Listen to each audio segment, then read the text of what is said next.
proud to broadcast high school athletics Online from Portland's West Side. We are West Side Mobile Media. Banks, Oregon. Last week, the Banks Braves got off to a quick start, scoring on just the third play of the game defensively on a busted screen pass, converted for a fumble recovery for a touchdown. But despite scoring 28 points in a shutout victory at Astoria, the Braves offense has a lot of work to do to sustain drives with a new young core. Many of the scoring drives last week came on returns, turnovers, or short drives as a result of strong defense. The kicking game last week was an adventure to say the least, and the squad will have to play much better while losing one of their key players for the season. Cade Long, who returned the second half opening kickoff for a touchdown and later had a touchdown receiving, is lost for the season with a broken collarbone. Tonight they face a much tougher opponent in the Tillamook Cheesemakers. The Braves and Mooks were once part of the same league, and now with Banks dropped to 3A, Tillamook is favored by many to win the conference. This evening's battle will be much tougher, as last week Tillamook traveled to defending state 4A champs Marshfield, losing in a one-point game 15-14. Is another low-scoring war on tap for this evening, or will the Braves offense improve and put together more sustained drives and finish scoring opportunities? We're about to find out on Westside Mobile Media.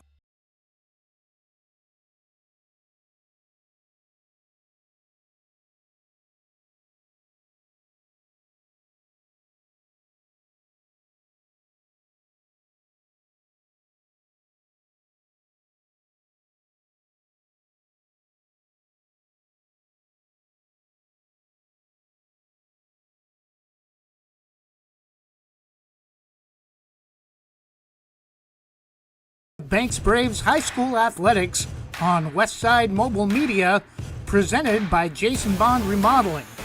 Also brought to you by these fine sponsors: Jim's Market, Sarah Hesselman Keller Williams Realty, Wana Credit Union, Banks Post Newspaper, Econo Fab Pole Buildings, GorgeNet Internet Service, Christy Van Meter at Caliber Home Loans, LaHaye's Custom Embroidery, Main Street Pizza, Oregon National Guard, Scoggins Creek Coffee, and Specialty Screen Printing.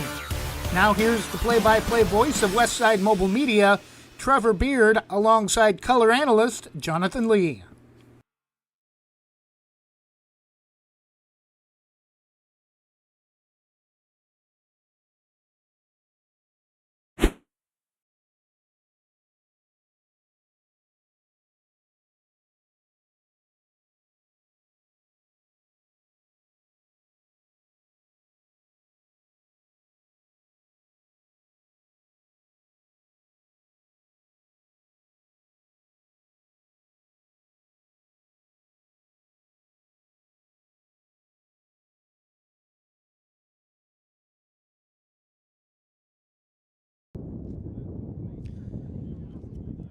Good evening and welcome to Banks Braves football week number 2, as tonight the Braves are at Valley Catholic High School to take on Tillamook.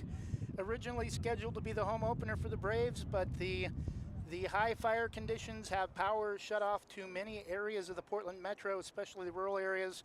And what we were originally told would not affect Banks city limits, now the entire town is without power. So thank you to the staff at Valley Catholic for letting us use their beautiful turf facilities right in the center of Beaverton.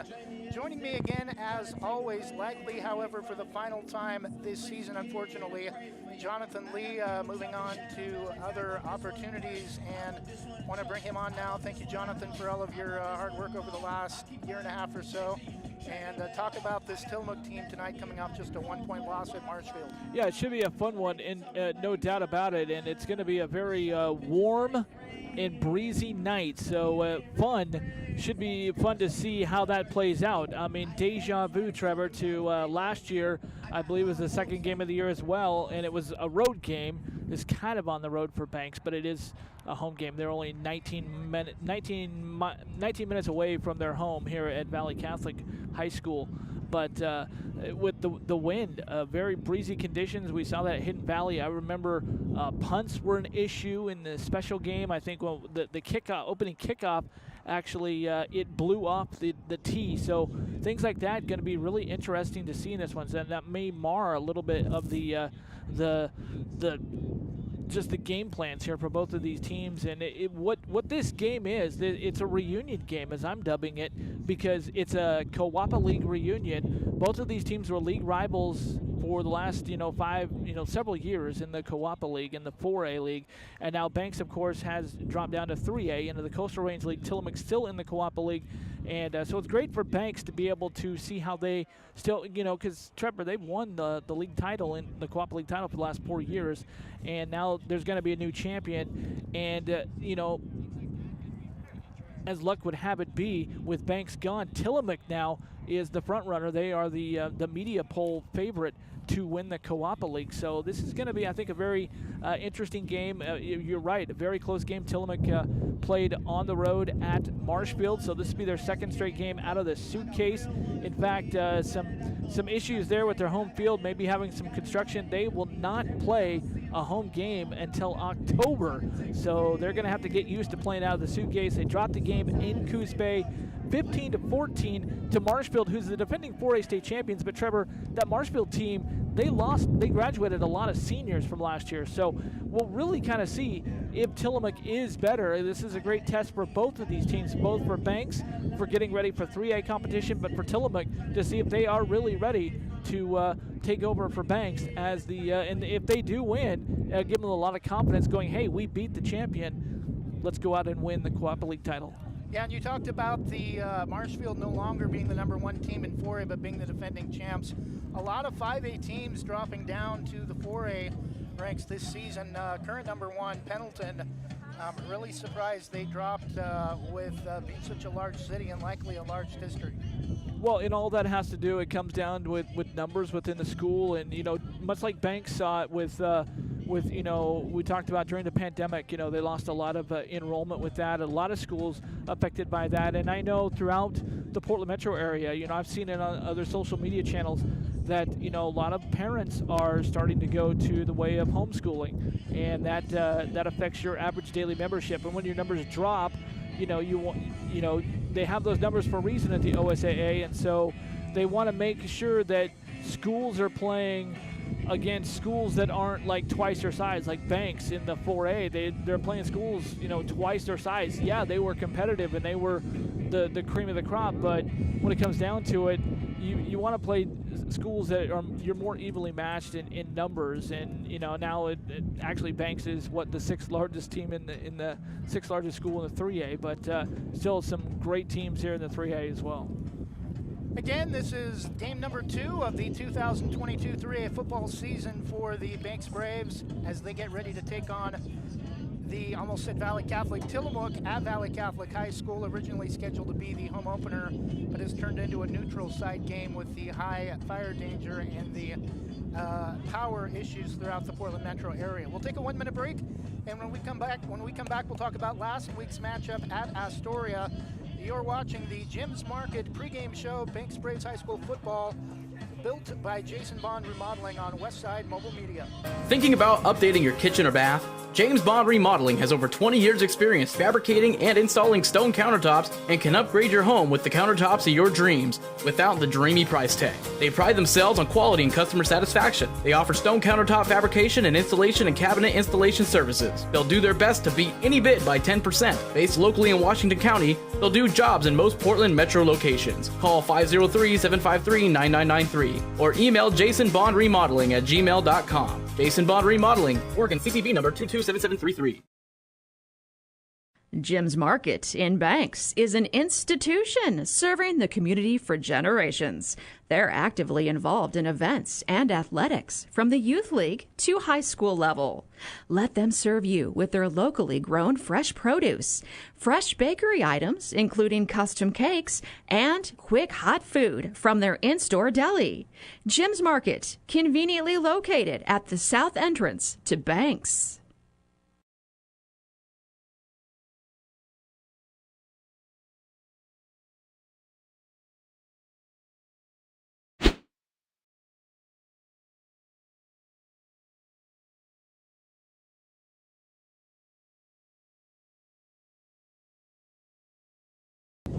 And we're back. Banks Braves football taking on Tillamook non-league as the Braves drop to 3A this year. And Jonathan has a little bit of information about Jim's Market. Yeah, Jim's Market, our pregame show sponsor, they are one of the hosts. PGE has set up many hosts where they bring in a truck where it's kind of a relief kind of post where areas that are affected by the power outages can go, and you can get like water, you can kind of clean up a little bit, get whatever you need. You can get they have free Wi-Fi there that you can use. You can charge up your devices, your phones, and Jim's Market serves as one of those hosts for that station for Banks for the districts 7, 8, and 9. And Jim's Market, if you haven't already known, Jonathan, is again the wind picks up through our microphones. The largest employer in Banks, probably one of the longest running businesses in Banks, Jim's Market. Jim, named for Jim Ward, father of Mark Ward. Mark is a great asset to the community, longtime boys basketball assistant coach, been involved with the JV basketball program for a long time, alumni of Banks. Back in his day, back in the mid-'80s, was first team All-State. So definitely want to thank Mark Ward for all of his support ever since we've been on the air, pretty much from year one. Just a great asset to the Banks community. Last week at Astoria, defense was the key, and Jonathan, third play from scrimmage, a busted screen play. Braves were in the backfield before the ball even got to the receiver. They turned it into a 35-yard fumble off of a broken screen pass. Yeah, it was a great play made by Max Walker, and the ball was picked up and ran in on a little scoop and score for the first score. They got really Banks going offensively, and then it just kind of lumbered along that way. They're still trying to gain some ground, and they did get going finally in the second half. Ashton Crossan making the start at quarterback for the Braves. Threw pretty well. He only threw for 81 yards with one touchdown pass. That was to Cade Long for 10 yards. Also completed a 45-yard strike down the far sideline. But Banks, Trevor, only rushed for 94 yards for a total of 175 yards of offense. And that's going to, you want to see that, we want to look at, the line. That the line has really got to create those open lanes here against Tillamook tonight. Tillamook usually a pretty big on their defensive line, but it's a bunch of big old farm boys there out in Tillamook, known for Dairyland. So, they've been out there, they've been slugging, and so Banks is really going to have their work cut out for them tonight. They want to see them try to open up more holes for Davon Vereen to run through it. 94 yards rushing, that's compared to like last year, really missing Jamar Flippin, who had that speed burst, and once he just saw a crease, bam, he got through it, he was gone off to the races. Banks doesn't have that this year, but they do have a solid power running back in Davon Vereen. Would like to see them open. You need to open those holes a little bit bigger, I think, for Davon to get through. Yeah, Davon's kind of the running back that's going to bounce off of guys. He's not going to squirt through holes and then just take off with a burst of lightning.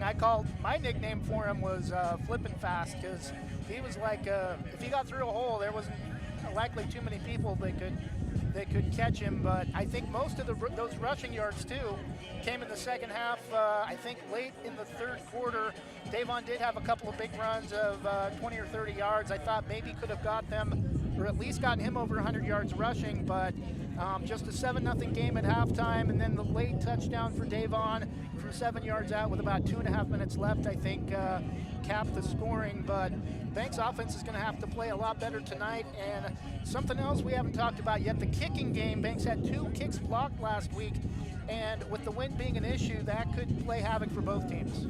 Yeah, and defensively for Banks, Astoria didn't throw the ball a whole lot as their starting quarterback did not even dress down for the game for undisclosed reasons.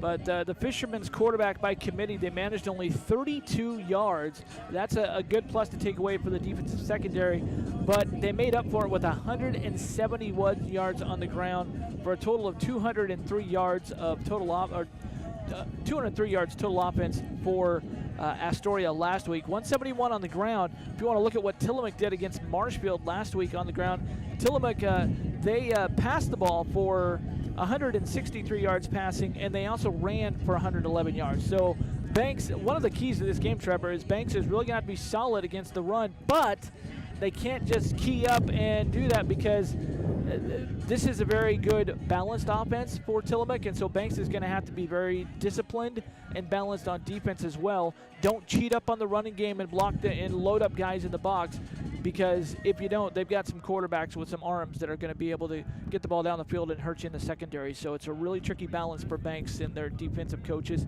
and defensive coordinator Steve Lyda. And we'll see what the game plan is for them tonight. And normally at the high school level, at least in the state of Oregon, if you have one side of the ball with more offense than the other one, it's usually the rushing side, not the passing side. But Tillamook, again, you mentioned balance. I think that's going to be key for Tillamook to win tonight if they can be successful on both sides on offense on the football. Yeah, and Tanner Hoskins, the quarterback last week for Tillamook at Marshfield, he threw for 163 yards with 2 long touchdown strikes, but he also threw 2 picks. So just as good as he is with his arm, Trevor, he also can be picked off. And Banks' secondary also had 2 turnovers. That's another thing, another key statistics that I found from both of these two teams in their season openers last week.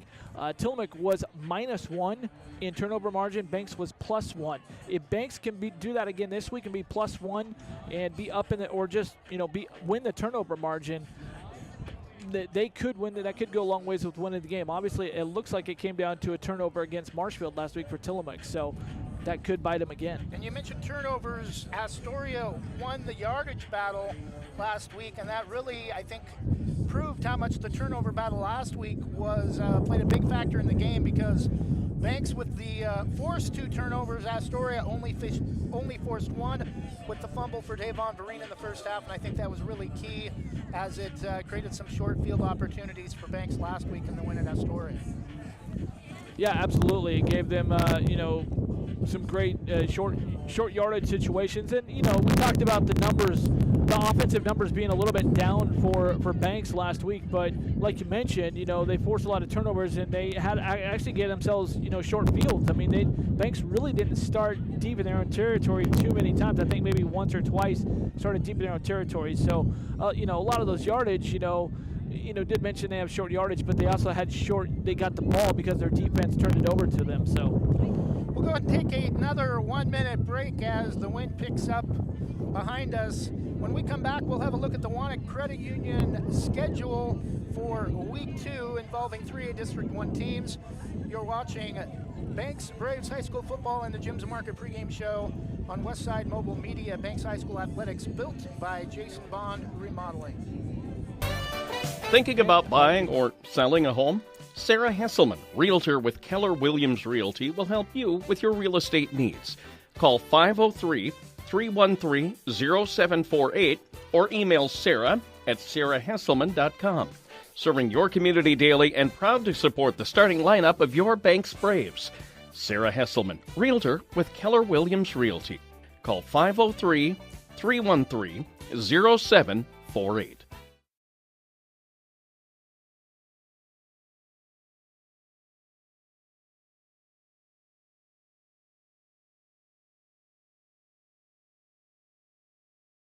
Rankings are important numbers in determining Oregon high school playoffs. So are rankings when choosing a lender to help you with purchasing or refinancing your home. Our local community home loan expert, Christy Van Meter at Caliber Home Loans, is ready to help you win the day. Call Christy today for all of your home loan needs at 503-327-5302 or caliberhomeloans.com/kvanmeter. Christy Van Meter, NMLS number 1700271, state licensed in Oregon, an equal housing lender. All products are subject to credit and property approval.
Was an all-girls school. Do you know what the name of that school was? Well, I know now it's officially known as St. Mary's of the Valley. It was St. Mary of the Valley Academy, and then in 1991-92 academic year, starting there, boys were admitted for the first time, and then thus that was changed to what is known today as Valley Catholic. Banks High School and at the Banks And there's Middle also School, another St. Mary's that is a girls' school that plays athletics at the 6A level in the Mount Hood Conference, which I think is... That's in Medford. St. Mary's is in Medford, and then the one that's an all-girls school that used to be in the Metro League. Now they're in the Mount Hood Conference. That is we'll be leaving at 7 a.m. So for you, yeah, I know Right. what it is. Right. head on over to Astoria. And we apologize, we did not get the Wanna Credit Union ad in as of last week or tonight. We'll have their ad playing tonight.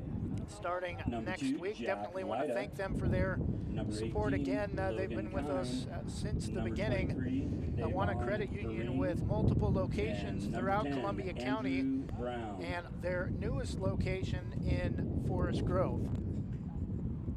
Banks captains meeting at the overlapping YC, and I think Banks has won, and whoever's won the toss has deferred to the second half. Banks is going to be taking the south end. They pointed to the south end, but maybe they're going to start at the south end for the second half because their captains are lined up on the north side of the 50-yard line. Going to be receiving the kickoff. Tillamook will receive, so Banks has won the toss and End zone deferred. to the south. Braves. Valley the Catholic north High end School zone. blue and white end zones. Blue background with Valiance in white on each end zone. And overlapping YC, or VC, in blue and white at the 50-yard line. Jonathan? The all-girls school in downtown Portland is St. Mary's Academy. They play in the Three Rivers League, and they are not affiliated with the Sisters of St. Mary's here in Valley Catholic. That's why I got confused. Same name. Wonderful option. So it looks like back to receive for Tillamook will be number 35, Judah Werner. You might be familiar with Werner Meats, another probably top 5 business in Tillamook, outside of Tillamook Cheese. Can't see the number on the man back on the far side of the 10-yard line. Yeah, Judah Werner's dad, well, either dad or an uncle, he has a relative that actually is in the Hall of Fame at Tillamook, a 3-sport athlete, but not in the 3 major sports. One of those was swimming and baseball, and I believe it was basketball. I was looking at that earlier today. And I believe Greg Werner, longtime boys basketball coach in Tillamook as well. Number 16. Ashton Crossan to kick the ball away for the will Braves. kick it away for the Braves. Kicking last week, definitely an adventure, and that's about the most positive thing we can say about that part of last week's game. At least the ball staying on the tee. And it's going to be taken by Werner at about the 15. Gets up to the middle of the field, cuts back to the near side, hurdles a defender, breaks a couple tackles, and gets all the way up near midfield. Again, special teams. Last week it gave Astoria a lot of great field position, and again, something else the Braves are going to have to work on in this game as a great return that time for Werner. Logan Kine was the first man to get him, but he kind of slipped away from him, and then Charlie Markham wrapped him up and made the tackle for the Braves.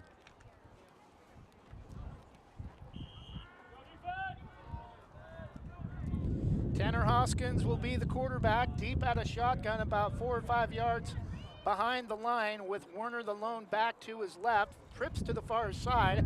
Nobody to the near side. Pass is caught out short flat. First down up close to the 40. It will be a first down for Tillamook. Move the chains. A gain of 10 on the first play from scrimmage for Tillamook, and really should have him caught for no gain or maybe even a loss in the backfield. Yeah, Ashton Crossan was there to wrap him up and make the tackle, and probably was the last man. If he didn't wrap him up, he might have been gone for even more. First and 10 Tillamook from the Braves 40, moving right to left. Hoskins back to throw, threw it behind, is intended receiver, number Hoskins 8, pass intended for incomplete. Zayon Hurleman, Brings up another a second down and big 10. name for Tillamook, and something we didn't talk about during the pregame, Jonathan. One of the reasons Tillamook has had so much success over the last couple of years, they have a lot of upperclassmen at key roles. Yeah, a lot of juniors on this team. They're going to be good for a couple of years. So, if they can actually do what the prognosticators have said that they can do and win the conference, they're going to be good for going to be set for next year as well. But Scappoose has a hand in that. Second down and 10, looks like twins each side for Hoskins and Hurleman out of the backfield. Hoskins looks to throw. Now it's going to step up and has some room. Gets out of bounds after a short gain of about 3 or 4 yards. It's going to be third down there. Third down though for Tillamook. And at this end of the field, I think this is probably 4-down territory. That was a great job by Tanner Hoskins to do something out of nothing. He wanted to pass it, but Logan Kine raced right in there, broke through the line, and got the quarterback hurry that time and flushed him out of the pocket. And it was a good job by Hoskins to get what he could. Third down and 6 from the 36 of the Braves. Tillamook moving the ball after a great return on the opening kickoff. And it's going to be a first down again for Tillamook up close to the 25. Hurleman out of bounds to the near side in front of the Braves bench. Another first down for Tillamook up close to the 25. Braden Exline was right there to wrap him up and take him out of bounds, but not before he got another good chunk of yardage and a first down. And Tillamook is just kind of having their way right now against Banks Braves, showing no resistance against this Cheesemaker offense. First and 10 for the Mooks from the Braves 26. Hoskins gives up the middle to Werner. Short gain, maybe a yard. Fumble! And the Braves have it! We talked about turnovers last week. It's recovered by number 8, Braden Exline. And Tyler Exline, a big name for the Braves. Last year, he's playing at Eastern Oregon now. This time, his younger brother comes up with a huge turnover with Tillamook driving the football, getting close to the red zone. Yeah, that ball just came right out there like a hot potato, and Braden Exline was right there and just fell right on the football, wrapped it up, and the Braves, stop a drive. That's what we talk about. Finally, showing a little bit of life that time.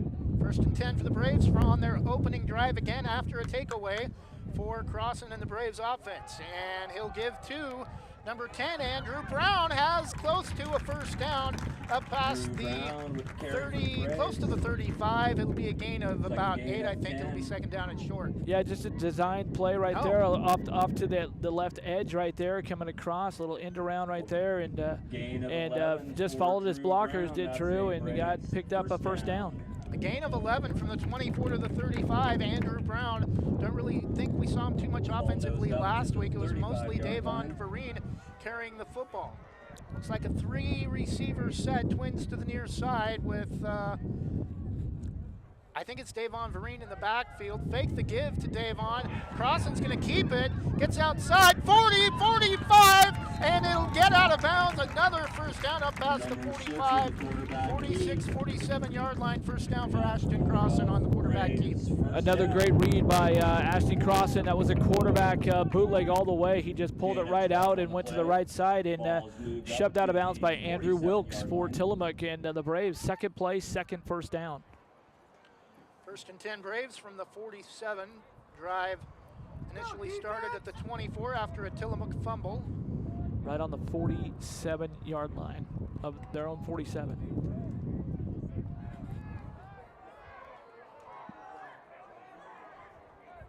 Crossing out a shotgun. It's not Vereen, it's Andrew Brown in a running back. Not sure if something happened with Davon, but he's going to fake the give. Gets a first down up past midfield. Off to the races. Touchdown. Is he going to make it? No. Finally drug out of bounds. Down around the 10-yard line.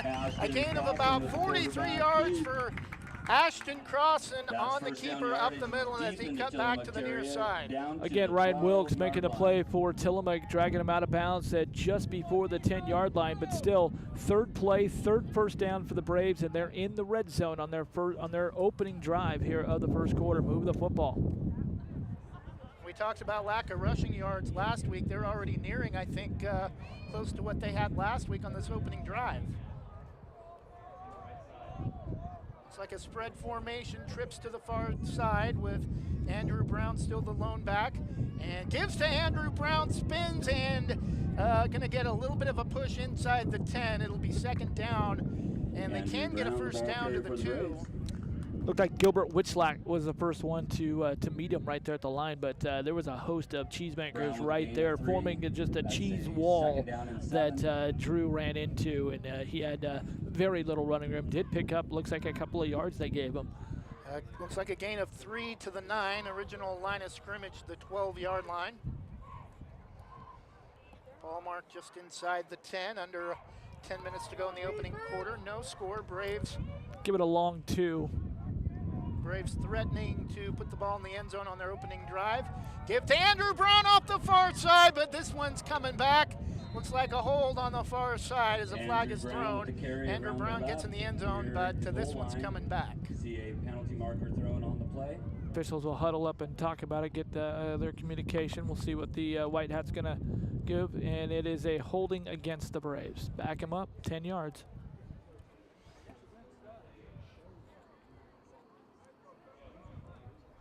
It's going to come down to about, that's going to push him back to about the 19-yard line. So it'll be a loss of about 10 on the, looks like the holding was the call. Braves will repeat. Flag was thrown right at the 19-yard line. It's a 10-yard penalty. Right. It is not a second and goal. It's a first down can be achieved. So it looks like second down and 17 from the 19. Braves can get a first down to the 2. Receivers bunch to the near side. Tight formation, fake the give to Brown. Throws it out of the backfield to, looks like Logan Kime, but it's going to be a short gain up close to the 15. 3, maybe 4 yards, and that'll bring up third down and long. Tyler Moncrief making the play for Tillamook, wrapping him up there to before he could really catch the edge, and brings up a big third down here for the Braves.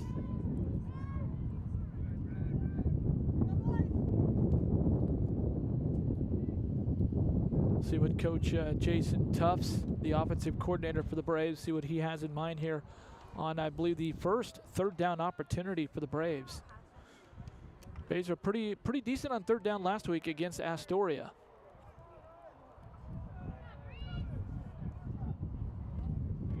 Trips to the far side, the lone receiver to the near side, number 11 for the Braves, Bo Wormington. Cross and rolls left, throws, and it is off the fingertips of Logan Kind, I believe.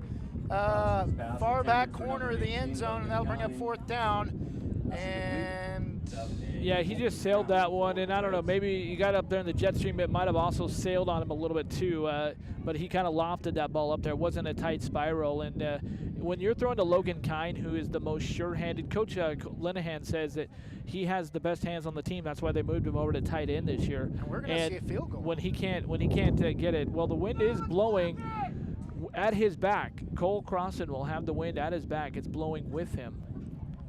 So we'll see. They're going to have the hold at about the 22. It'll be a 32-yard field goal.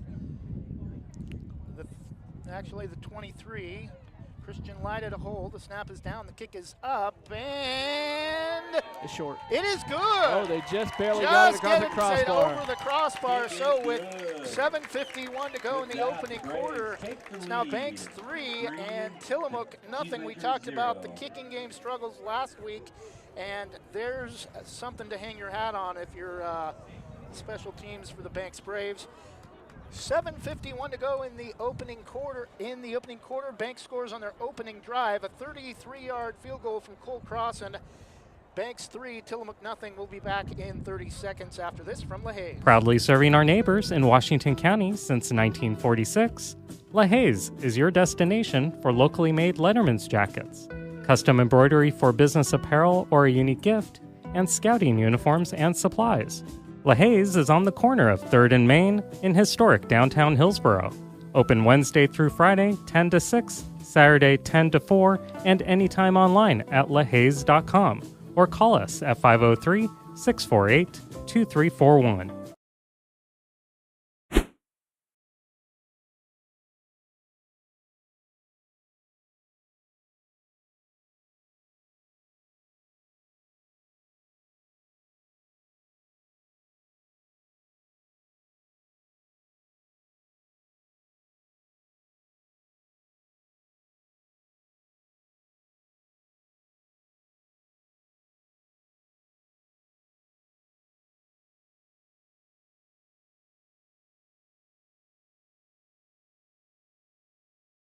on the north coast of Oregon. It's just 74 miles west of Portland, next to the Tillamook Bay, and of course home to the famous Tillamook Cheese Factory, which is where Tillamook gets their mascot from, the Cheesemakers.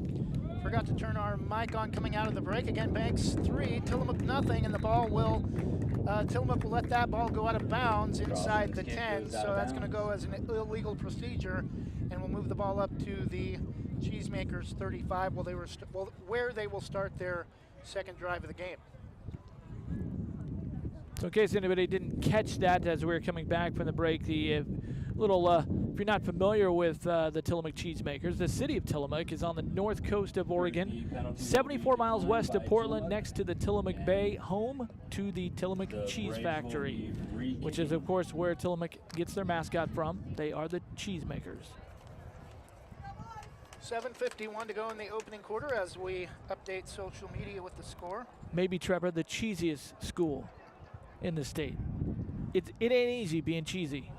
Jonathan and I love our dad jokes. You can hear Joke of the Day on the Westside's Greatest Hits.net.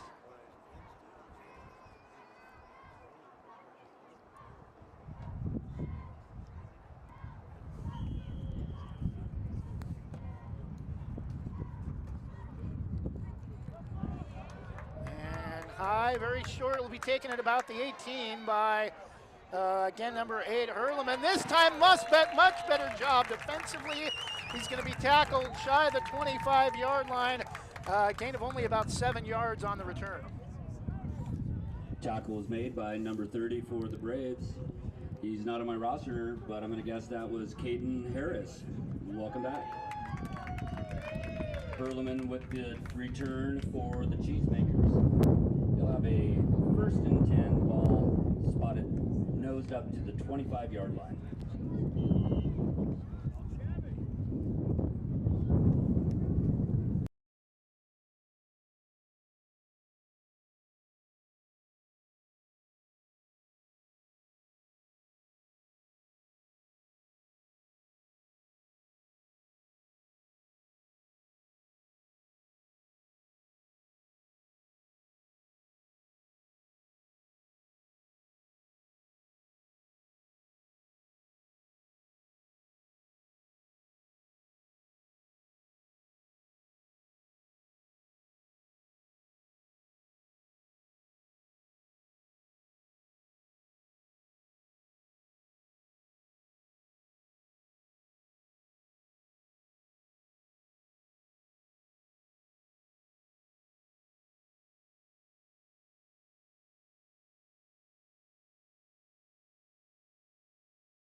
right front corner of the end zone.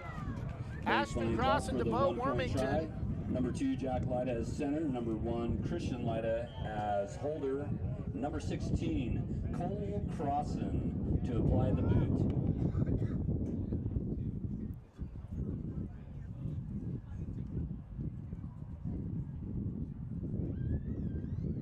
And snap is down, kick is up, and it is good. At the end of the first quarter, Banks 10, Tillamook nothing. We'll take a 30-second break and be back in just a moment. You're listening to Banks Braves football on Westside Mobile Media, built by Jason Bond will be the start of Remodeling. the second quarter. The scoring play was the last play of the first quarter.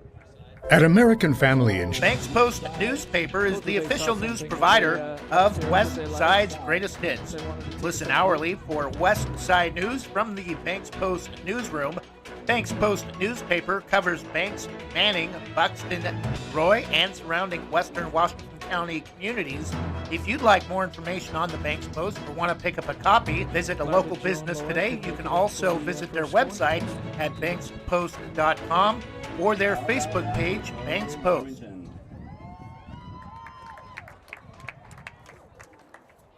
Gotta love Chris Latta, right?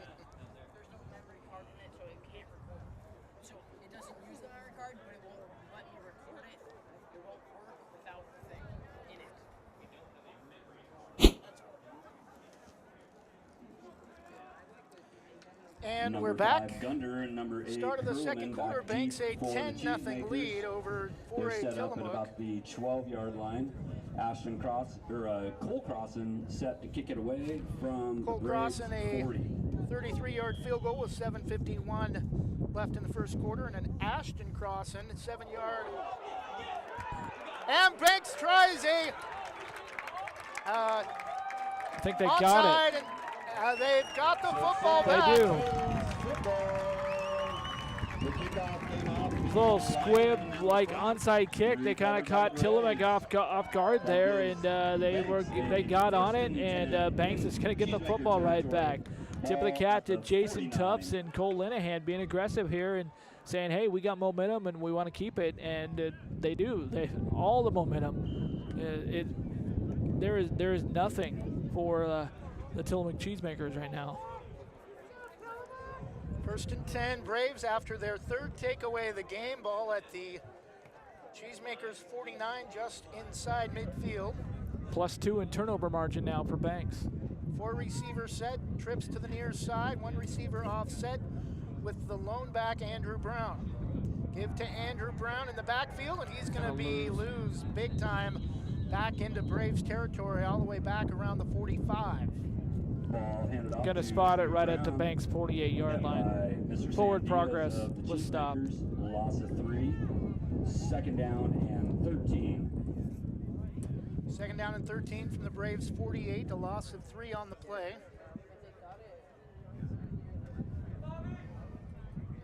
Far hash mark.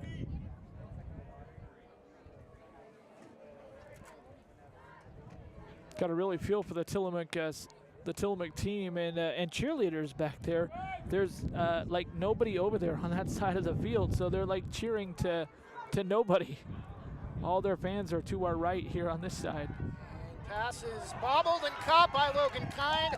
Gets maybe back up to midfield, but it'll be third down and long. To number 18, Logan Kind. Gain of a yard on the play. Yeah, going to spot that on the 49. Third down coming up here for the Braves. Another third down opportunity. See if they convert it. Looks like third and 12 right at midfield. For the Braves. Third down and 12 for the Braves after the onside kick to start the second quarter. Ball at the near hash mark for Ashton Crossan. Braves scored on their last drive on a short 7-yard pass to another surprise player, Bo Wormington. We talked of last week, it was Cade Long. Crossan is going to keep and roll right, looks to throw, a pass is thrown, caught by Jack Leda, out of bounds. That is a huge third down conversion. Say he's out of bounds. Oh, pass caught, but waved out of bounds. Where's the replay? He was over there close to the sidelines, but fortunately, there is a camera here, but waved out. not one that we can get a replay. And 12 for the Braves. Ball at the 49-yard line. So, I would not expect the Braves to go for it here. 4th and 12 from They do have the wind in front of them too. their own 49. I think they're either going to go for it because of the wind in their faces, or they're going to do a quick kick. Offense will stay on the field. Tight formation with the lone back. Andrew Brown now whistles in a timeout. Banks will call their second timeout of the half. 10:15 to go in the first half. Banks 10, Tillamook nothing. We'll take a 30-second break and be back after this from Main Street Pizza. Visit Main Street Pizza in Banks, located next to Jim's Market, for the best pizza in Washington County. From loaded hot baked subs to a Main Street special pizza piled high, we will satisfy your pizza cravings. We've been serving and supporting the Banks community since 1986. Open daily at 11 a.m. Call ahead now to place your order at 503-324-5858 or follow us on Facebook to see our daily lunch specials. Mention this radio ad and receive $2 off any Main Street Pizza.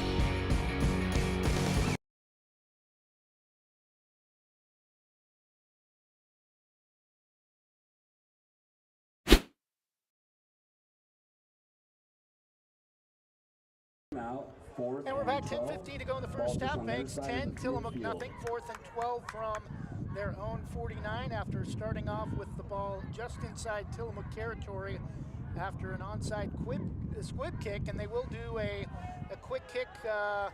It's going to be dropped immediately at the 25. Number 5 making the catch on the return, Garrison Gunder.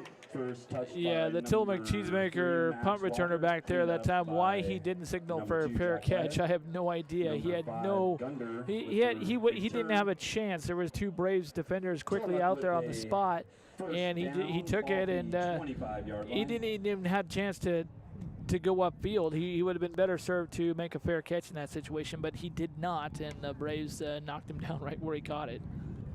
1st and 10, Tillamook, 10:07 to go in the first half. Hoskins getting ready to bring his team out of the huddle at the Cheesemakers 25. And I think this being the 3rd drive of the game, and Tillamook already has more turnovers than they do offensive possessions. Yeah, 1 fumble and 2 interceptions for the Cheesemakers here. Hoskins sends a man in motion, number 33. And it's going to be a decent gain of about 8. And it is going to be number 33, Parker McKibben, making the catch out of the backfield for a gain of about 8, second down and 2. Close to the 35. We'll give credit to Tanner Hoskins that time for getting rid of the ball when he did, because he had Max Walker coming down his neck off the left side that time, and he had to release that ball in a hurry. Trips near side, quick pass out, hit immediately back at the 30, making the catch.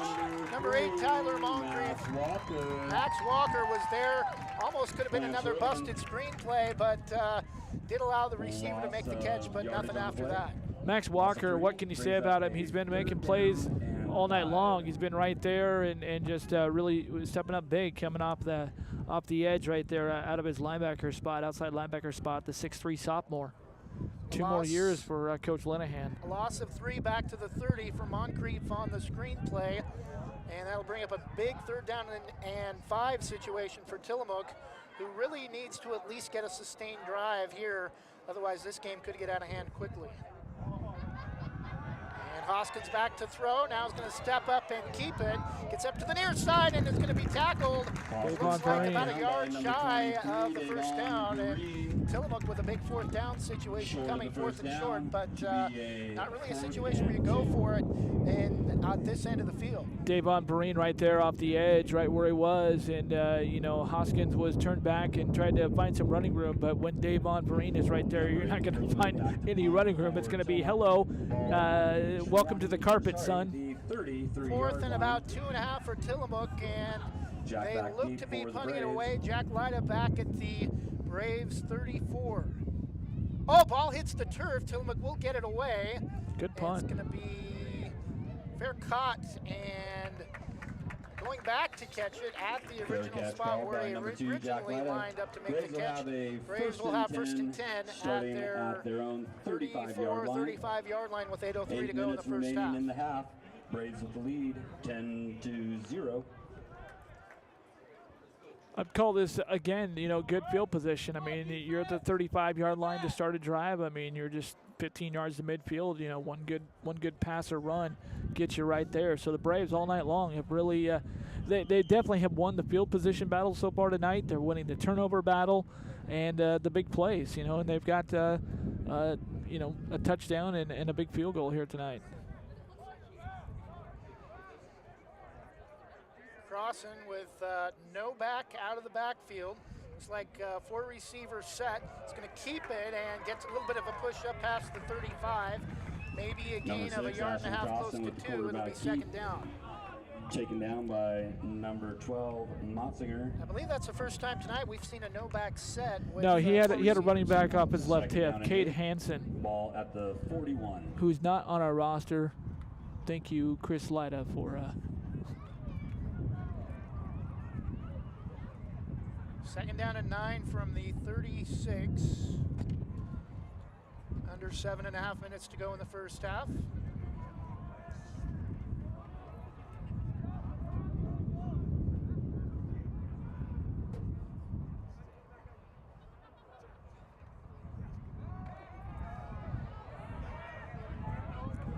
And out of the backfield, making a couple of men miss, getting up close to the 40 is going to be number 8. Oh.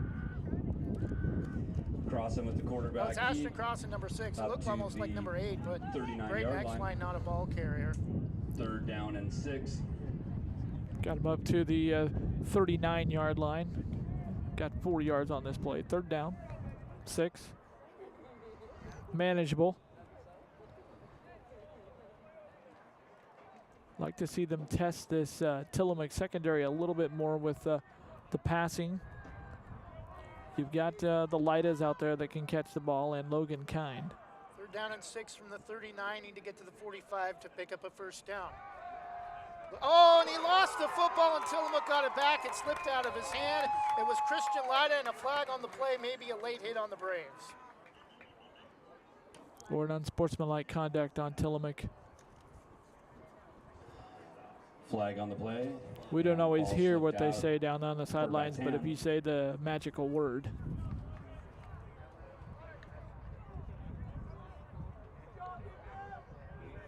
Holding against the Braves. So Banks with their second turnover of the game after the ball slipped out of the throwing arm of Christian Lida, who the holding call came in as quarterback on the play. It's going to be declined. The turnover. The Cheesemakers will. Well, that can go. Different ways. That's not always on the player right that time. They just don't. The Banks has not called a lot of passing plays, and when you're in the heat of the game, it's one thing when you do that in practice and you're not in the heat of the game, but you got the Friday night lights on, the heat of the game, the crowd. It can be nerve-wracking, and they just need to do that a lot more. I mean, I'd say that goes both ways, coaches and players. First and 10 for Tillamook following their second takeaway of the game. And Hoskins out of shotgun. It's not Hoskins, another flag on the play. I think this one's coming back. It's going to be a short gain of maybe about 2.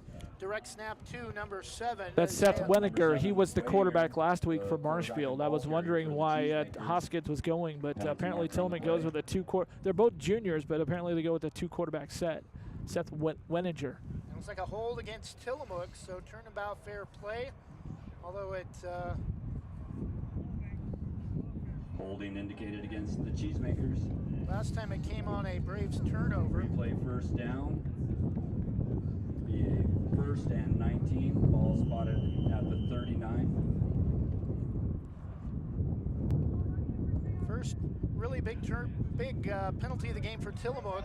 6 minutes to go in the first half. 10-0 Braves. And now this time it is Wayinger out of shotgun. And the give to number 35 is going to get another late flag. Hopefully another hold against Tillamook as Werner gets up to the 35. Braves was coming that time with a big old house blitz. They had the 8 men in the box that time. They were bringing the heat, and I think that's a hold. They were trying to hold him off, and it's the only way you could do that. Tillamook after having the ball really for the first time deep in the deepest they've had in Banks territory, they're going backwards now. And now all that good yardage the Cheesemakers had, they're losing that now on 2 big holding plays. That just drives coaches crazy. Coaches above us, haven't heard from them in a while. They might, I think they're just shell-shocked at, the shooting themselves in the foot. 1st and 30 from the Braves, 49 for Tillamook. Had a first down at the 29 following the Braves fumble, and nothing there that time. Handoff on the to give to the 35, ball carrier. Werner again. It'll be second down and long. 62, Aiden Ramble. Yeah, Judah Werner, the workhorse for Tillamook Jr. Seems like he's been at Tillamook forever. But second down and 29. They will give him a senior, yard. Beg your pardon, senior. They will give him a yard to the 48. Clock inside 5 minutes first half. Banks a 10-0 lead over 4-8 Tillamook. Here's another gust of that wind, those 35-mile-an-hour gusts.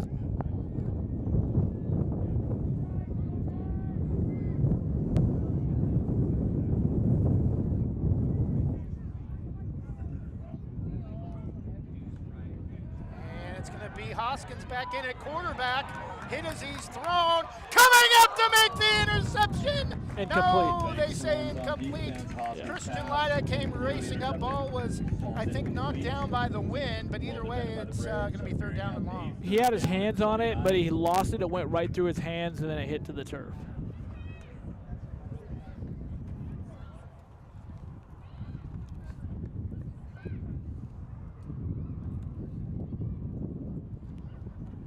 Incompletion stops the clock. 4:32 to go in the first half. Banks a 10-0 lead. Expect Tillamook to go to the air on this play, but it may be 4 down territory. Third down, ball to the 48. A lot of shifting coming out. Got 2 players coming out. Or no, not. Yeah, 1 player going to the left. Yeah, both. A lot of shifting, a lot of movement going on. 2 players now going to the left side. Drifts to the far side. Hoskins fakes and is going to give up the middle.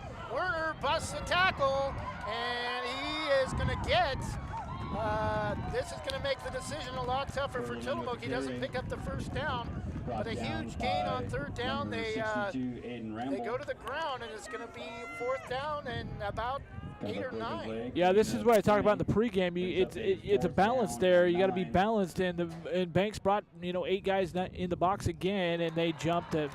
We'll see if they were drawn offsides, but it looked like they jumped in the neutral zone here. So 5 more yards for Tillamook coming up here.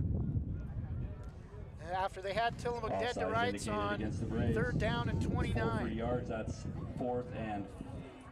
This is a lot more manageable for Tillamook, and now the Cheesemaker coaching staff are catching a little break here and see if Tillamook can take advantage of this. But yeah, that last play, Tillamook, Banks brought guys again, another big house, another blitz, and they just give it to Judah Werner and let him work. 4th down and 4, ball inside the 25, 24-yard line, and he's going to get the first down off the far side and inside the 20, inside the 15 as well, down to about the 12. Judah Werner with the first down. And Trevor, they're following the script of last week. Again, like I talked about the last quarter, you really can see Tillamook has done a good job with a good scout from last week's game. It was on YouTube, but the video, they could have watched it. I mean, this is exactly what Astoria did with their big guy. Just give it to him, and now Tillamook's going to Judah.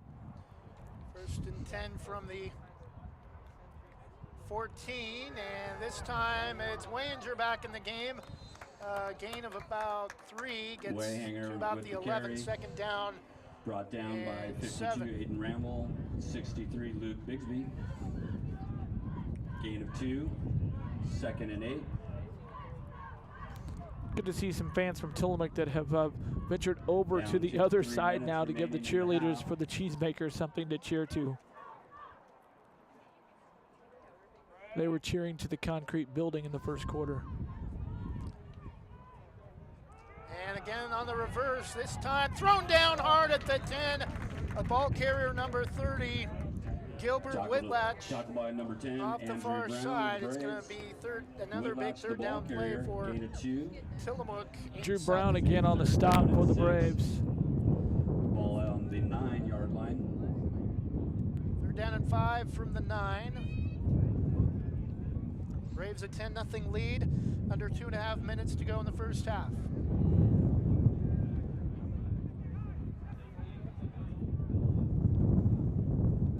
Wanger, I believe, no, it's Hoskins back in at quarterback, and it's going to be close. He may be about a half a yard short. Run by. And it's going to be fourth down. Hoskins. Looks like Davon Vereen was in there on the stop, one of the two Braves. We got a 4th down for the Cheesemakers. Decision time again here for Ball at the Tillamook 6-yard with another line. 4th down. Ball inside the 10-yard line here. Looks like about a 4th and 3. 4th and 2 or 4th and 3 from the 6. Need to get just inside the 4 to pick up a first down. Coming up on 90 seconds for the half. Tillamook Truck snap. take their time. Touchdown, Judah Werner. Yeah, just a direct snap. He just picked his poison. He juked to the left, and then he saw the sea parted there right in the middle, and he went right back in and just put it right in for the score. Shutout is off the board. So the Braves defense gives up their first points of the season, and it comes with 85 seconds to go in the first half of game number 2. Looks like Hoskins will be attempting the extra point. Hoskins to attempt the point after. Snap is down, kick is up, and it's short, but it is through. No good. Wide left. No good. Wide left, so with 1:25 left, in the half. it's now Banks Score now 10, is Tillamook 6. Braves We'll go ahead and 10. keep things here. 85 seconds left to go in the first half. Banks with a 4-point lead.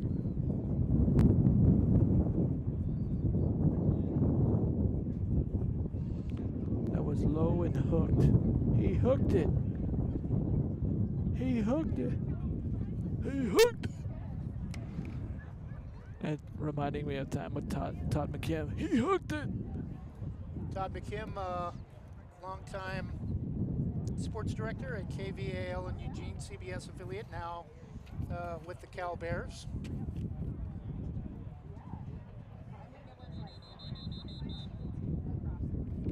.125 left in the first half. Banks a 10-6 lead.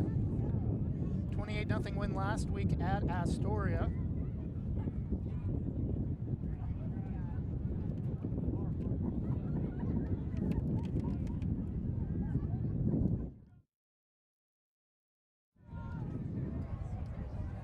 Hoskins to kick for Tillamook. Number 2, Jack Lyda, and number 15, Lane Gilbert, back deep for the Braves.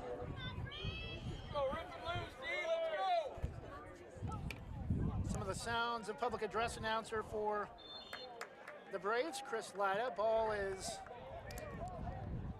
Yeah, very nice facilities here at Valley Catholic, including they have a lot of speakers. I mean, pretty much you'd like to say surround sound because of all the speakers they have around here. There's like 8 speakers. I'm not kidding. I think there's actually even more than that here that I count up. They've got a really good sound system here. Ball was kicked short by Tillamook, taken by Cesar Dominguez, number 28 for the Braves. First and 10, Braves First and 10 at from the the 32. 32-yard line. 1:24 to go in the first half. All that momentum the Braves had is now gone, and they need to get something here before halftime. Crossing the give to Davon Vereen off the near side. Steps into a little bit of a hole, gets up to about the 35. It'll be Braves a carry gain by of number about 23, 3, second down Davon and 7. Vereen. Yeah, I got to put that right on the 35-yard line if we're going to mark that. They were running up there. Looked like they're going to give them a little bit more, but they pulled back to the 35. Second down and 7. Braves are trying to go quick, no huddle, as we now are under a minute, and pass is caught. Complete. First down up past the 42. Looks like Jack Lyda making the grab on the far Pass side. complete to number 2, Jack Lyda. 43-yard line. Timeout called. Balls in. And Ashton Crossan Ball's favoring his enough for right a ankle. Braves first down. Braves starting quarterback. Coach Linehan coming out There's a injury along with the timeout. trainer. No, that's not looking good. Crossing goes back to his back. Ken Bond, longtime assistant baseball coach for the Banks Braves, also owns a physical therapy office in Banks, out to take a look at Ashton Crossan. We may see Christian Lyda now for the rest of this game. Coming into the season, we thought it may be a two-man battle between Ashton Crossan and Christian Lyda, and if well, he's going to come up now under his own power, so that's a good sign. First and 10 for the Braves with 54 seconds left. First and 10 from their own 43. Number 6, Ashton Crossan, up and walking. I believe that Lyda will have to come in for at least one play because of the delay.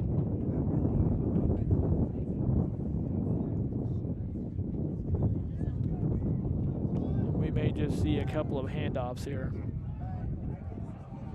Yeah, Christian Lyda is coming back in at quarterback. Came in Christian Lyda in for early in the second quarter and had the ball slip out of his hand and led to a Tillamook fumble. They're stretching out the, working on the foot. Don't really want to speculate what they're just right now. They're doing some stretching. Christian Lyda had great arm. Didn't mean to cut you off, but had a man there, but was covered well. Number 11, Bo Wormington again down the far sideline. Looks more like they're stretching him out, like maybe he's. I don't think it's his ankle at all. It looks like maybe like a little cramping issues. And if you've ever had a cramp, you know how painful those can be. Again, another warm night in the Tualatin Valley. 63 degrees for an overnight low. It's probably at least 70 degrees right now. It's 81 right now. It was 85 at kickoff. Second down and 10 following the incompletion from Lyda. He'll stay in at quarterback, rolls left, has to get rid of it, and threw it out of bounds, intended for number 3, Max Walker. That'll bring up third down at 10, and intended for number 3, 25 seconds left in the half. Out of bounds. Say third down and 10. Ball goes into one of the Braves coaches down there. 25 seconds remaining.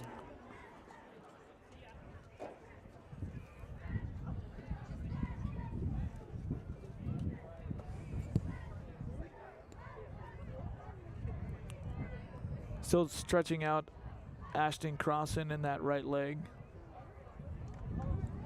This may be the final play of the half. Third down and 10 from the Braves 43.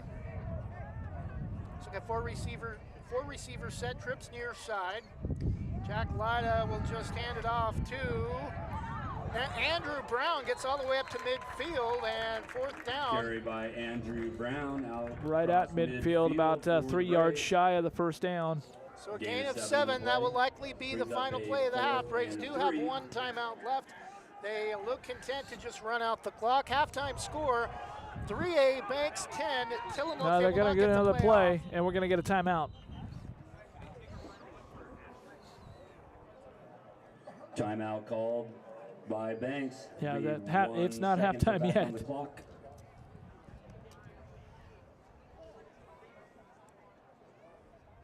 Players, I think, wanted to just let the clock run out, and the coaches said, hurry up and get to the line. And with 1 second left, they'll have one more play to try to throw something deep. Yeah, you don't want to give up. You're in the middle of a game. You don't give up. That's not how sports works. You play until the final whistle. And I'm on the coaches with this, and that's what the coaches are there for. They're there to coach them up and teach them. It's like no. You play till the final whistle. Period. Unless you want to go home and play video games and play Madden. I remember last time, one of the last times Banks played Scappoose in league, that Chris Lyda on the clock stopped the clock with 3/10 of a second left, and Scappoose was able to kick a field goal to walk off and win it down homecoming. So 1 second left before the end of the half, 10-0 Braves.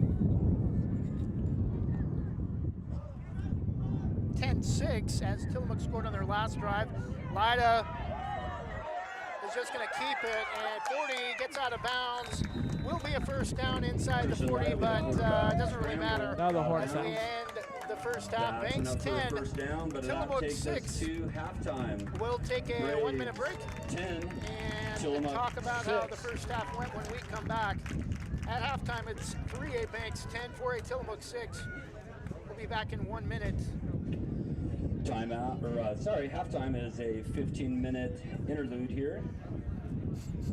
On Westside Mobile Media, you're watching Banks Braves football built by buying Jason our Bond 50-50 Remodeling. tickets. I see Miss Mendola down there. Scoggins Creek Coffee is proud to offer delicious hot drinks and delectable breakfast items too.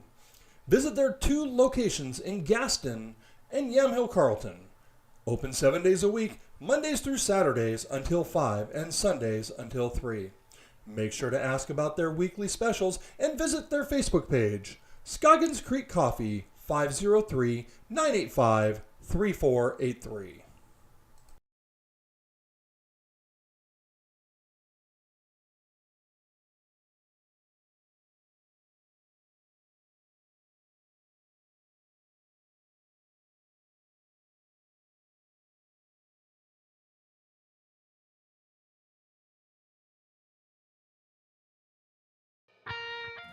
Specialty Screen Printing in Yamhill offers your business the creativity and expertise to print your logo on a variety of items. Owners Ken and Linda Johnson have 40 years of experience on industrial parts and every type of material, including ceramic tile. Their fast service can have your project done in less than a week. Visit their website, specialtyscreenprinting.com, to see for yourself how they can help you boost your company's marketing and industrial screen printing needs. Call 971-998-9274 or visit their website, specialtyscreenprinting.com.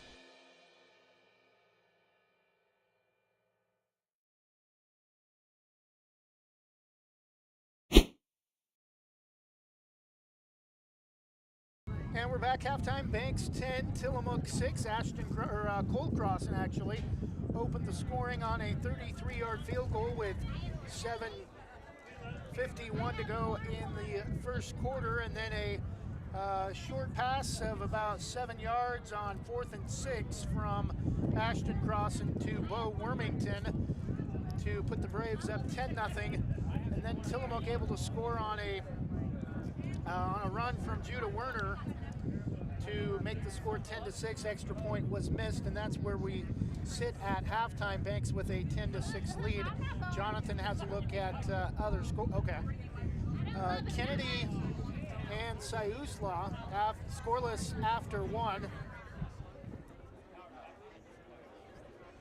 As we take a look at the Wana Credit Union scoreboard at halftime.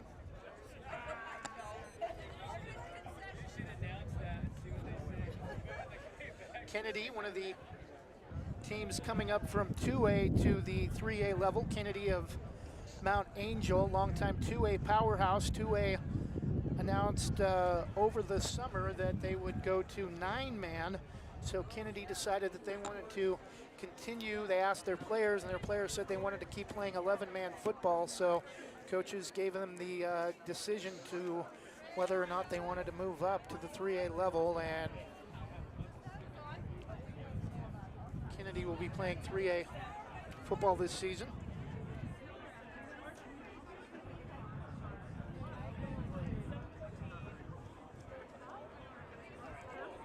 Definitely hope to see Ashton Crossan back in the second half.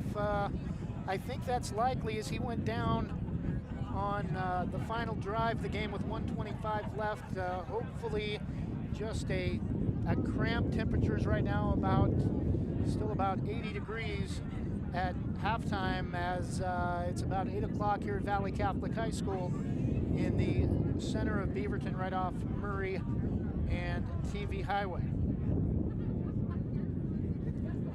Getting word the power has been restored to much of Banks, according to social media, much sooner than we expected, but not sure if that's all of Banks, with still warm temperatures and winds expected for tomorrow. Jonathan, I think, has some notes. I just got a couple of scores, just looking through, trying to find out some of the scores in the local area. As you mentioned, Kennedy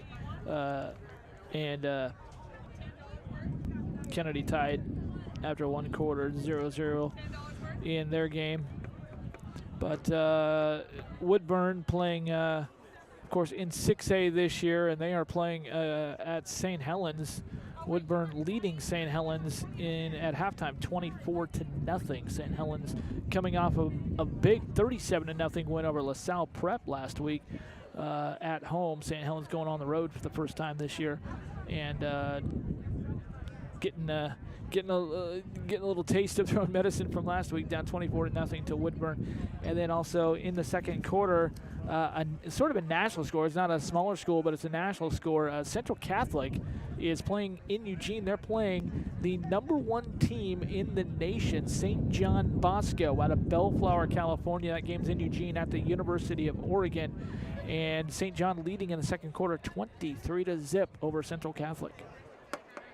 Yeah, you get outside of Oregon and California, Texas, some of those bigger states, football a lot bigger there than it is in Oregon.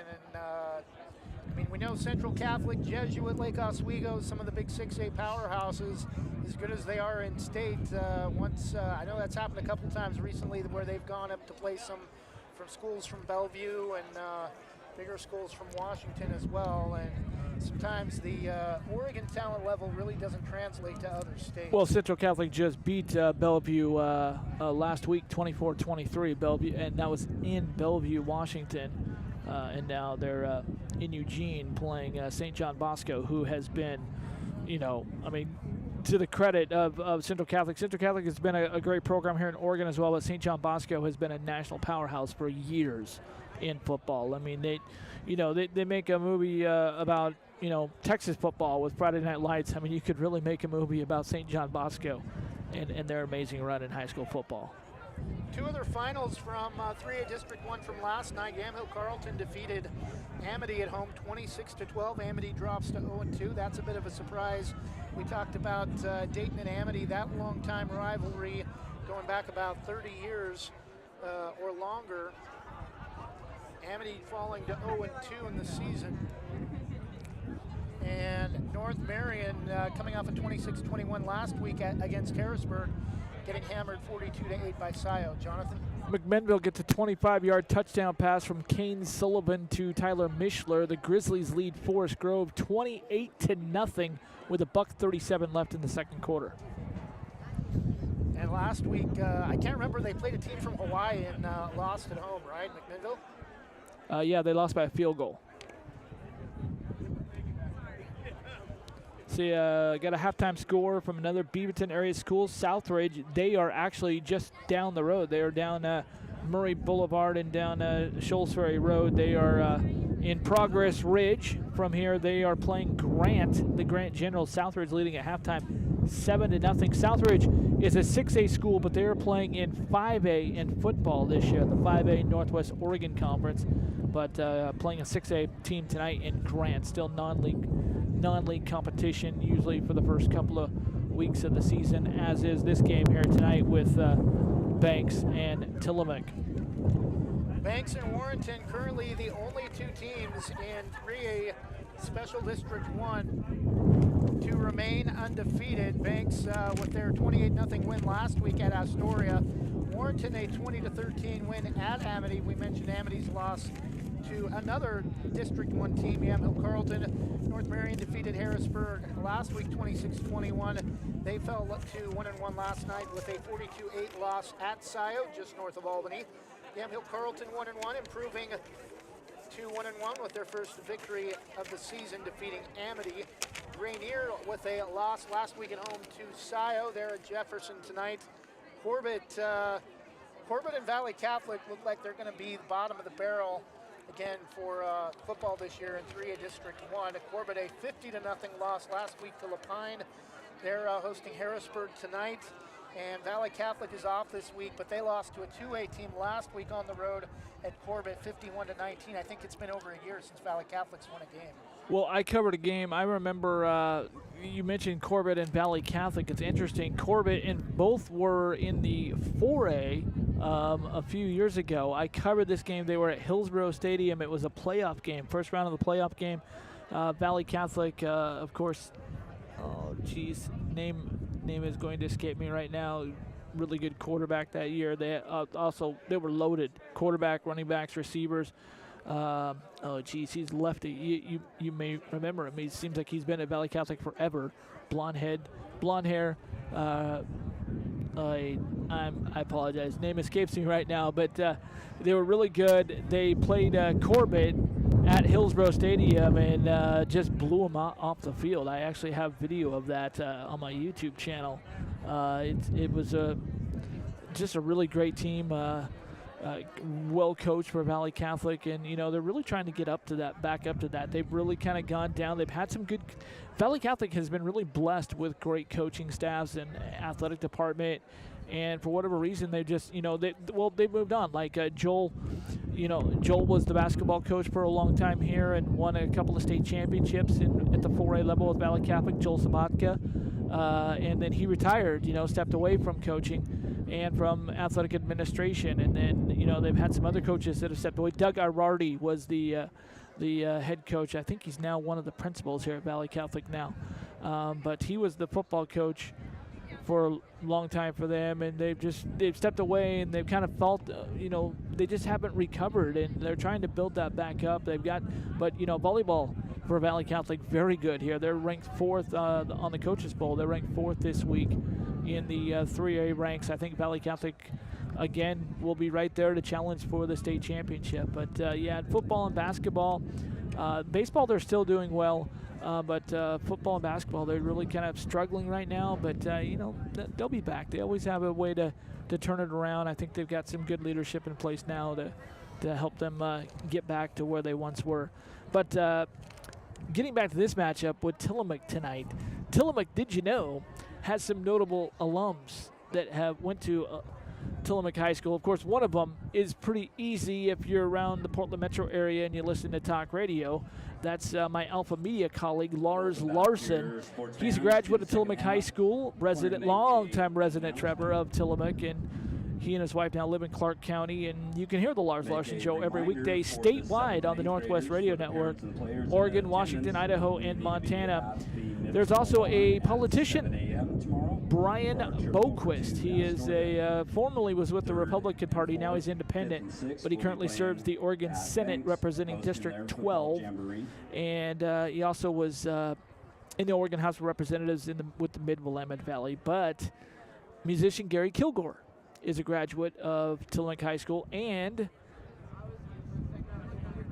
Jacob Young. Actor Jacob Young for you soap opera buffs, you'll know him in All My Children, a soap opera back in the day, the 70s to 2011 on ABC, and then later was on Hulu. So a couple of great alums of Tillamook High School, a couple of head cheeses, if you say. But, Lars Larson, great listen. Best radio program in the Portland metro area and the state of Oregon, around the Northwest. Lars has worked, not just radio, he's worked in TV too. I mean, he had the Northwest Reports. I can remember when I was in Cottage Grove, and we ran Northwest Reports when he was at I believe, Fox 12, KPTV back in the day. And great show. He actually still has that show. It's a feature. We air it on FM News 101, so. Before that, I think he actually got his TV start at KZI in Eugene. He's worked a lot of TV stations, but one of the big alums for Tillamook High School. And definitely with less than 2 minutes left before Banks gets the ball to start the third quarter, don't want to forget the hot start for Braves volleyball. Early in the season, they were ranked, still early, but after week 1, they were ranked number 1, still undefeated 4-0 after 2 victories, 2 straight sweeps at Riverdale in Southwest Portland, and then at Neocani of Rockaway last night. Neocani dropping a 2A team, moving up for 3A for volleyball. Not sure if they'll move up for basketball as well. I think so, but still playing in the Northwest League for 2A football, I believe, with Latskanai dropping down to 2A this year, and Vernonia.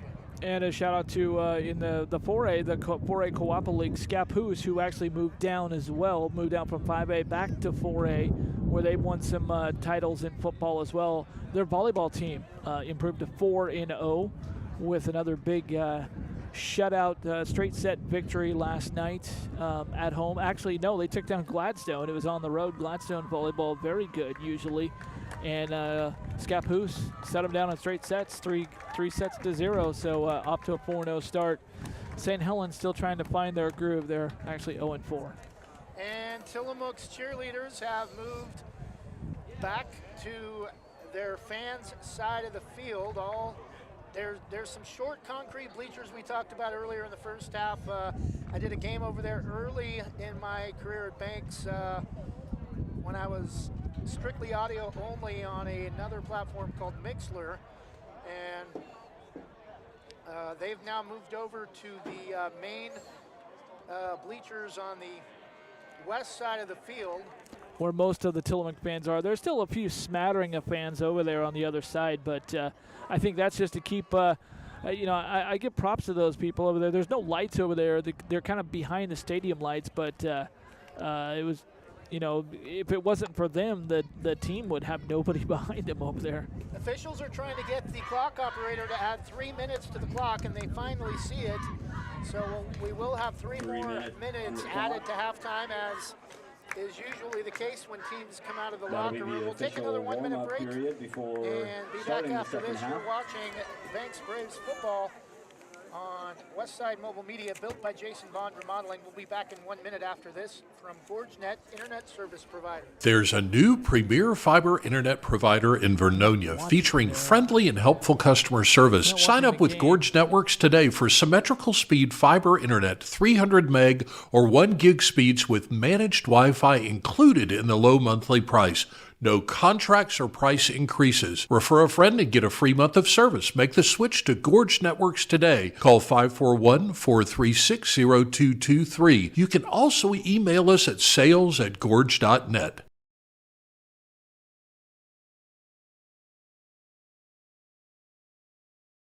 The Army National Guard plays a vital role in your community. We're on the front lines supporting essential personnel, first responders, law enforcement, and medical professionals, delivering food, supplies, and medicine, keeping communities safe, making a difference. During emergencies, we're always ready, always there. Learn more about part-time service in the Army National Guard at nationalguard.com. Sponsored by the Oregon Army National Guard, aired by the Oregon Association of Broadcasters and this station.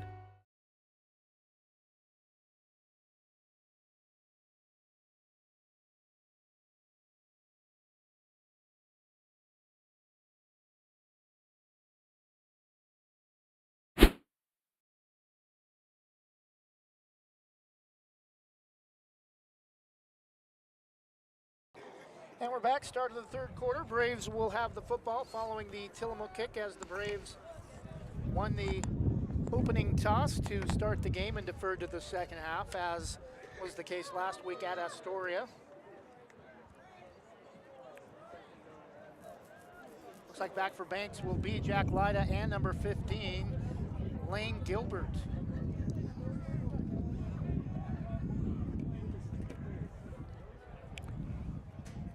Cade Long, a surprise player last week with 2 scores, and then likely out for the rest of the season with a broken collarbone. Tonight, the only touchdown for the Braves, a 7-yard pass to Bo Warmington, not a player normally. Back deep for the Braves. Number 2, Tanner Hoskins, to kick the ball away from the 40-yard line. Bo Warmington, number 11. Tanner Hoskins, a jack of all trades for Tillamook. He's quarterback and kicker. Low kick, it's going to bounce and be taken at the 25. Far side, gets spun around, pushed forward up to about the 42-yard line. Decent return for Christian Lyda up past the 40-yard line. Decent field position for the Braves. Yeah, good. Again, great field position for Banks to start in their own territory, but just 6 yards from midfield. And you're an offensive coordinator, you'll take that all day long.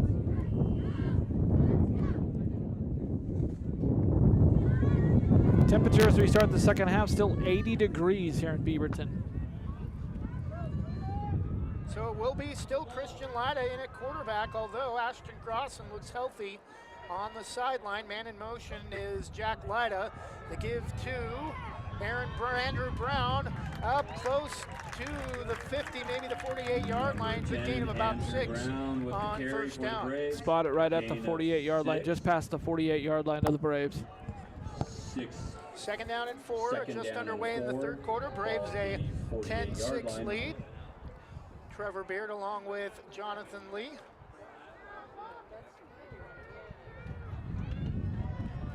Ball to the near hash mark. Not a lot of room for receivers to the near side.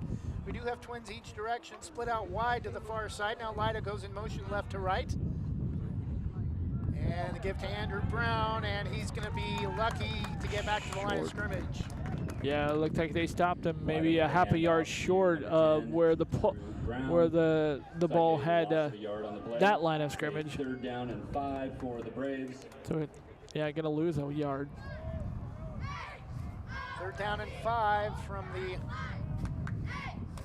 47. 47.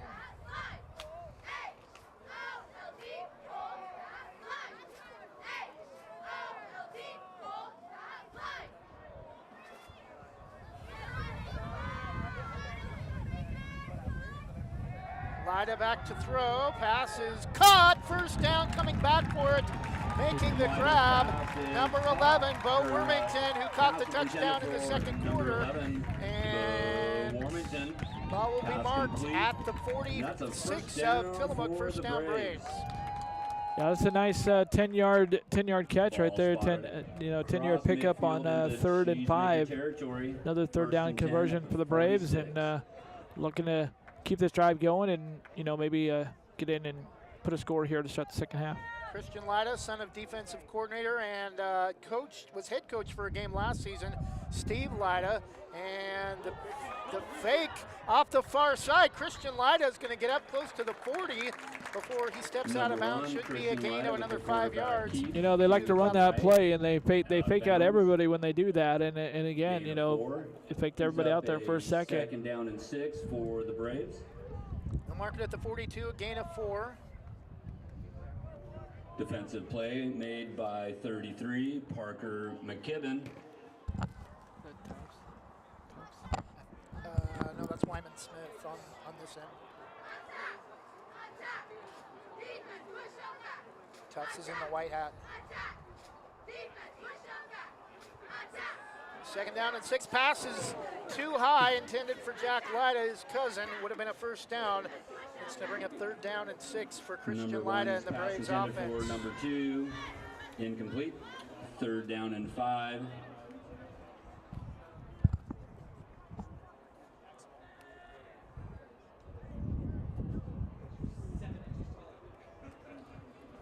Third down placed on the 42-yard line of the Cheesemakers. Need to get to the 36 to pick up a first down. 3rd down and 6. Braves picked up another 3rd down earlier on the drive. Trips to the near side with Andrew Brown, the lone back to the left of Christian Lyda. Throws left, and should have been intercepted. Intended again for Jack Lyda. Bounced off the chest of number 5, the defender for Tillamook, Garrison Gunder, and that's going to bring up 4th down and likely a punting sit. Well, this close to the this end of the field, the Braves may go for it 4th and 6. Well, the wind is blowing that way. It's blowing to the north, which Banks is Valley Catholic Field sits north and south. Banks is headed toward the north end zone, driving from the south end zone, and it looks like they are going to go for it. 4th and 5 for the Braves. Tillamook bringing 8 men in the box. Actually, Jason Tufts in the blue hat with the headset on. Long count. Quick kick. And now Christian Lyda will kick it away, and it's going to be taken at about the 10 and dives forward up close to the 25. Gunder with the return, Gunder tackled by number 7, Markham, and number 2, Jack Lyda. Garrison Gunder on the return, close to the 25. 1st and 10 Tillamook for their opening drive of the second half. And that's the right call, because you're too far away from a field goal, and you don't really want a chance at that time. It's all about field position at this stage of the game, and that's exactly what they did. Is they punt it, and they make Tillamook take over, inside their 30-yard line, and so push them back. Especially in a defensive game where there's only been a total of 3 scores in the first half. Looks like Hoskins will return at quarterback, and a short gain of maybe a yard. If that. Tackle by number 63, Luke Bigsby. Looks like it's Judah Werner on the carry. It's a favorable spot there. Looks like they get him a full yard on the play. Second down and a long 9 from the 26 of Tillamook.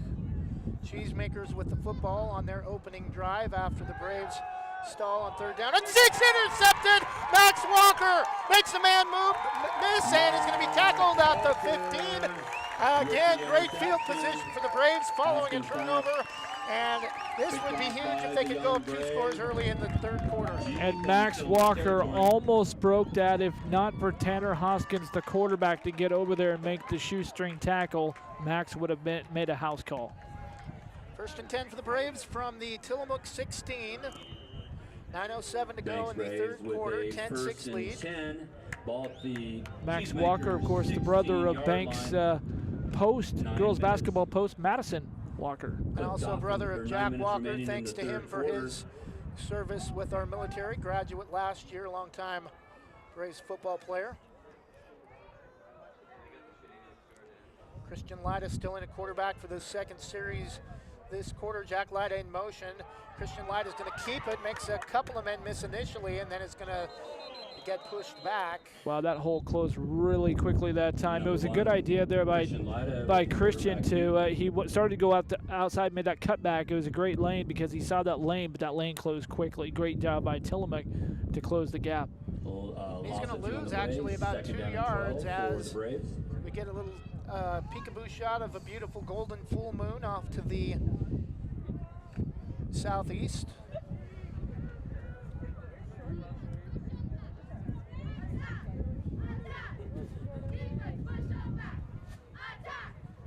Four receivers set, twins spread out wide to the far side. Jack Lyda in motion. Lyda throws Lyda to Lyda, and Jack Lyda makes a man miss, and touchdown Jack Lyda. Incredible moves that time on the far side to make a couple men miss and get in the right front corner of the end zone from 18 yards out. Touchdown Christian Lyda to Jack Lyda.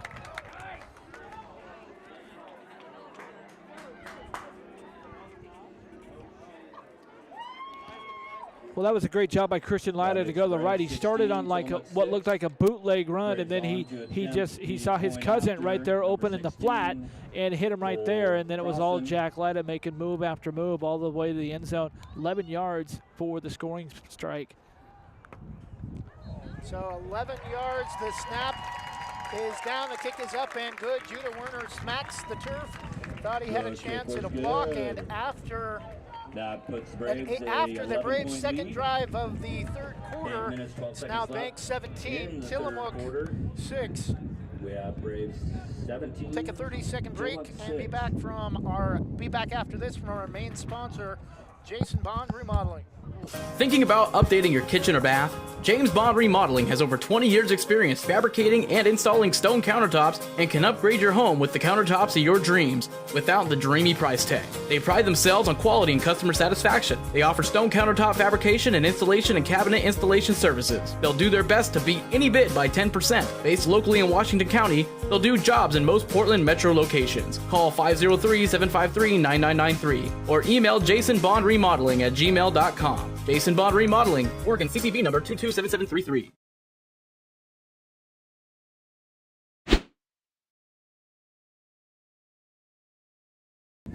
And we're back, 8:12 to go in the third quarter. Banks 17, Tillamook 6 following an 11-yard touchdown pass from Christian Lyda to Jack Lyda.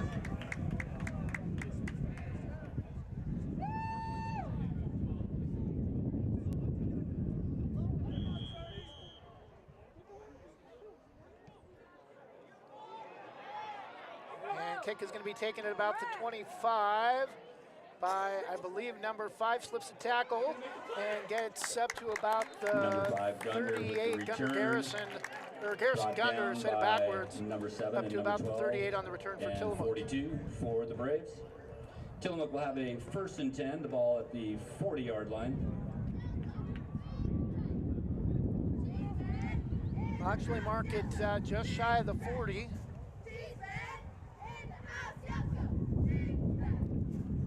I believe the nose of the football is touching the 40-yard line. Tillamook 1st and 10 following an 11-yard touchdown pass from Christian Lyda to Jack Lyda to put the Braves up 17-6.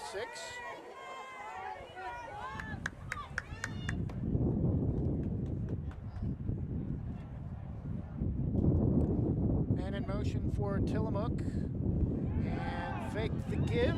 And nearly ran right. That should go as a grounding. No flag. Hoskins back there deep. Ruled Hoskins still in incomplete. at quarterback. Nearly getting to him that time for the Braves was number 6 defensively, Ashton Crossan. Crossan had the quarterback wrapped up. Second Pass down is and ruled 10 incomplete. from the 40 Second down for and 10, Tillamook. ball at the 40. 8:03 to go in the third quarter. Banks a 17-6 lead.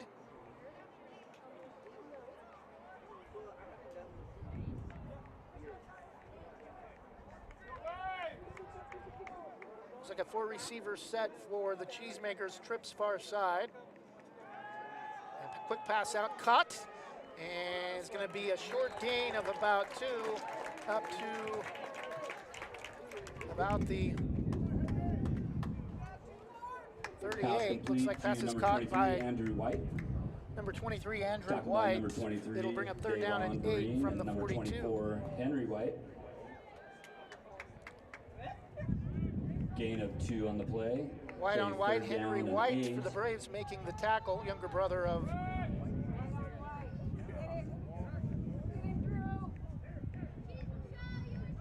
Braves player now at Portland State. Pass and thrown, cut. Makes a man miss though, and it's going to be a first down all the way up into Braves territory to the 45. Wrapped up by number 6. Zayon Crossan, Hurleman and making number the 1, catch Wyatt. for a Tillamook first down into Braves yardage. territory. Ball moved across midfield to the Braves 45. Should be a 1st and 10 for Tillamook.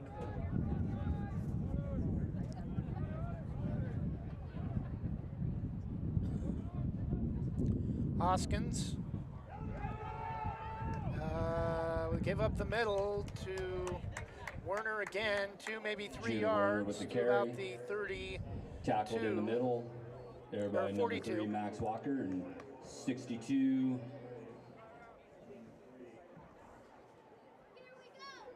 Mr. Ramble. Gain of 2 for Tillamook. Second down and Ramble on the 8. tackle.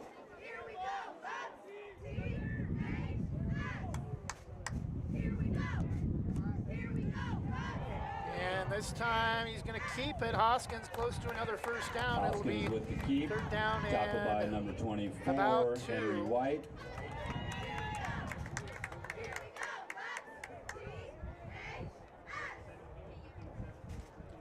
Gain of 5 on the play. Third down We and have 2 a from third the down and 3. Ball at 33 the or Braves 30, 37. Need to get to the 35 for a 37-yard first line. down.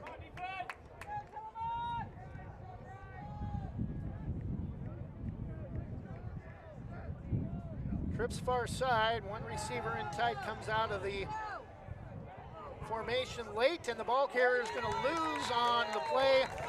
Get Number pushed 7, back Brahinger on the with give the to number quarterback 7. keep. Met Seth low by Wanger, number the 1. other quarterback, and a late flag. Christian Lyda. Late flag on the play. They're pointing against the Braves bench.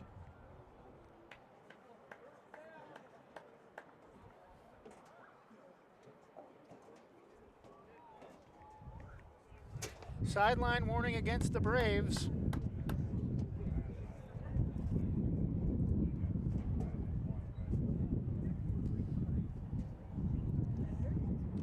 Talking to Braves head coach Cole Linehan.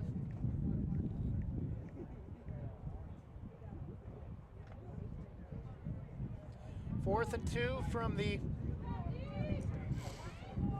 37. Tillamook will All right, no penalty yard is assessed. likely go for it. We have a 4th and 2 for Tillamook. Ball at the 42-yard line. Down 2 scores. This probably the biggest play of the game for Tillamook. And he's going to get the first down. Werner inside the 35 to about the 32. Gain of about 5 on 4th and 2. Direct snap that time. Number 3, Max Walker. Gain of 5. Lined up in the old Wildcat formation. For Tillamook. Ball at the 32-yard line of the Braves. Pulling a page out of Astoria's playbook from last week. Old man Wind is back.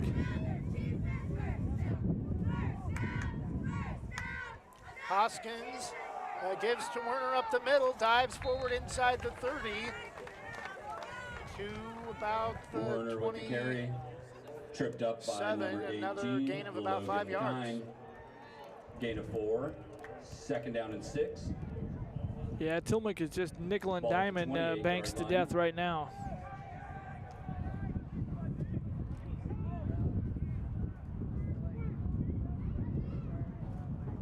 Hoskins out of shotgun, looks to throw now, will keep it and try to spread it out, gets around the corner and gets a couple extra yards. Inside the 25. It'll be 3rd down and short. Around the right side. 3rd down and we're going to mark it at the 25, 3rd down and 2. Yard line. Almost 3 yards. Down. 3rd and 3 for Tillamook.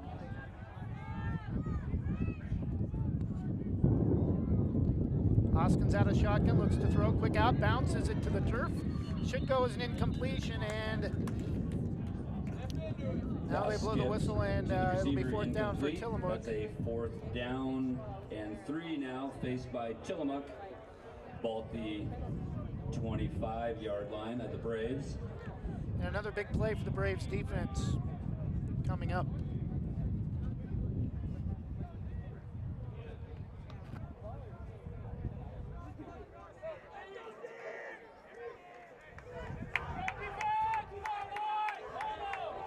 Minutes, 10 seconds in the 3rd quarter. 4th down for Tillamook.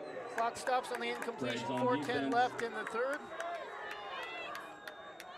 Direct snap to Werner, nearly tripped up in the backfield. I don't think he got there. I think he's going to be about a yard short. The way the headline's been coming in is no, it's inside of the down marker. First down, Banks. We have a stop by the Braves. 4th and about a long 3, and Gina Werner only able to pick up maybe about a yard. Take possession. It's going to be 1st and 10 Braves after probably their biggest stop of the game defensively so far. Yeah, that was a good, he was like, 3 yards shy of that. That's our first turnover on downs of this game.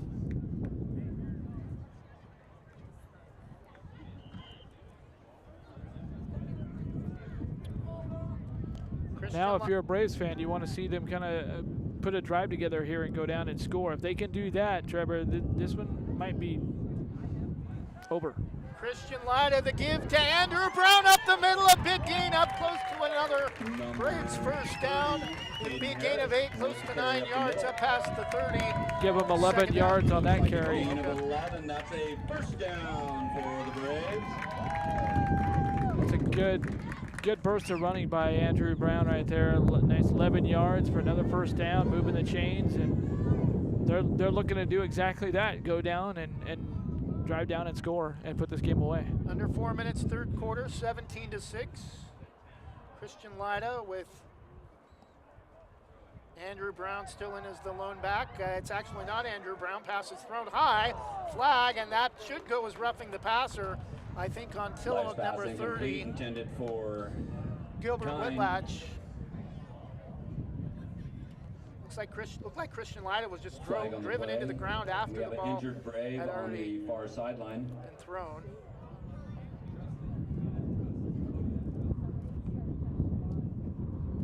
We have an official's timeout. Injury timeout called for the injured Injury Brave. timeout.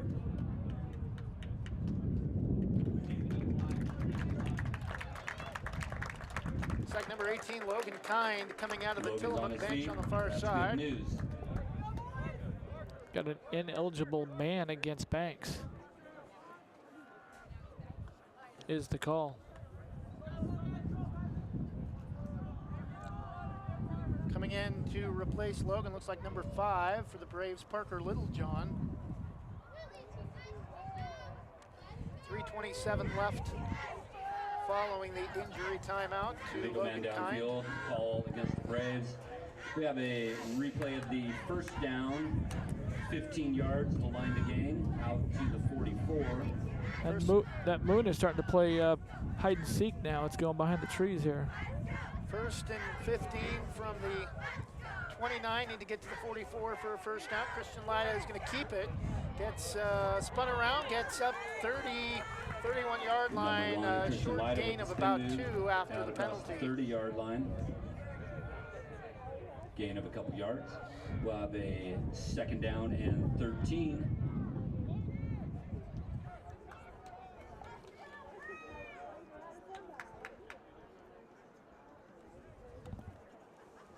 Three minutes and counting to go here in the third quarter.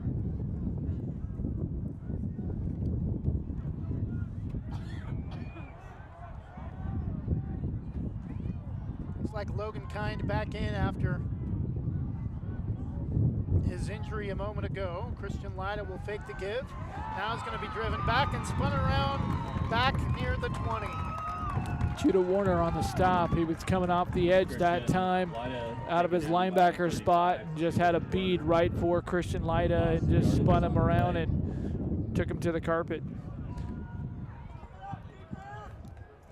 Braves have a third down and 21. Third and long for Christian Lyda and the Braves offense.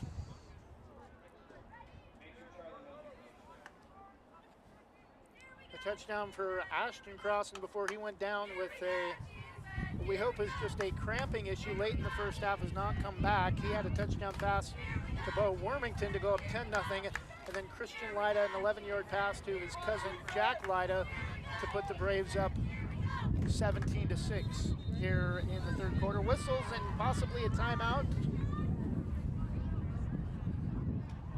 False start. Did not see a flag. Yeah, they're going to get the timeout before the flag.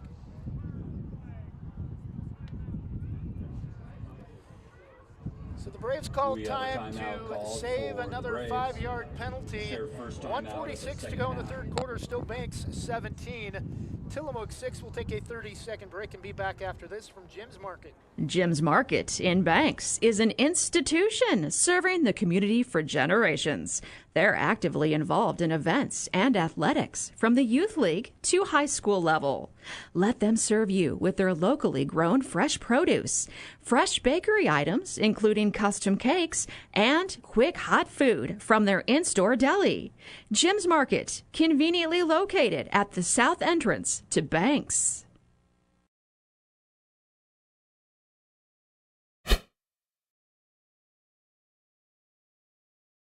And we're back 17-6, 1:46 to go in the third quarter. Banks an 11-point lead over 4A Tillamook. Last week did it to Astoria, another 4A team, 28-0. Christian Lyda, quick pass out to Jack Lyda, makes a man miss down the near sideline, makes another man miss, and he's going to get most of the yardage back lost on the penalties. Won't be a first down, but it's up to the 35-yard line. It's going to bring up fourth down and much more manageable, but I'm sure it's still a punting situation on 4th and 9 after the 2 penalties. Yeah, it's about 10 yards to go, right at 10 yards. 35. We'll get the ball back close to the original line of scrimmage, but it'll still be 4th and 9 from inside their own territory at the 34. Cole Crossan running kick. And ball bounces. And Tillamook touched it, and they're not going to cover the defender. It should be a touchdown, Banks. Now they're calling it dead. The officials called it dead, but now we got some controversies because Cole Coach Cole Linehan is pointing at something right at the 40-yard line. He thinks that player for Tillamook touched it, and that's what a lot of the Banks fans are saying, that he touched it as well. But officials are going to talk about it. I'm going to say first down Banks, but apparently. But that's an unfortunate, because they blew the ball dead, and Banks was on their way to get a scoop and score for a touchdown. Is there a rule, though, that you can't advance it after it's been touched?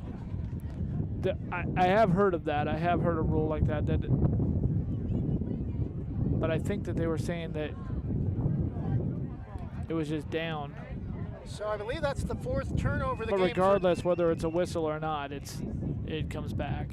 Fourth turnover of the game for, at least the fourth turnover of the game for Tillamook, after Gilbert Whitlatch couldn't make a decision after he wanted to make a, he called for the fair catch, but couldn't make a decision if he wanted to actually catch it or let it go. And did touch it. Braves player tried to return it for a touchdown, and they came back and blew the ball dead, but it will be Braves football. Looks like around the 30-yard line. We'll mark it at the 34. Ball is spotted at the 34-yard line. There's a change, and the Cheesemakers will have the 1st and 10. Now they're giving the ball back to Tillamook and saying that. See, they're saying that the ball died on the carpet before it touched it, so they're saying he didn't touch it. 1st and 10, Tillamook from their own 34, 49 seconds left in the quarter. And Werner gets across the 35 to about number 35, Gio Werner 36, with the maybe carry. the 37. Tackle by 18. Logan Kind wrapped him up by the ankles, made a shoestring tackle, Second down bring him and down. 6. Ball at the 37-yard line.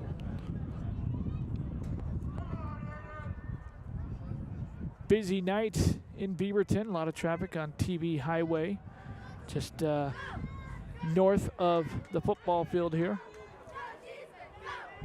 Second down and 6 from the 37.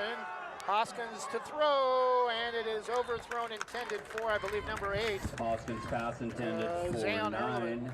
Number 9, Tyler Moncrief off the far side. Yeah, and he ran through his team over there and had to be helped. He was on his way to that concrete bleachers over there. Kind of stumbling a little bit on the long jump pad back there. So we will have time for one more play to end the third quarter. Braves a 17-6 lead. Third down at about 6.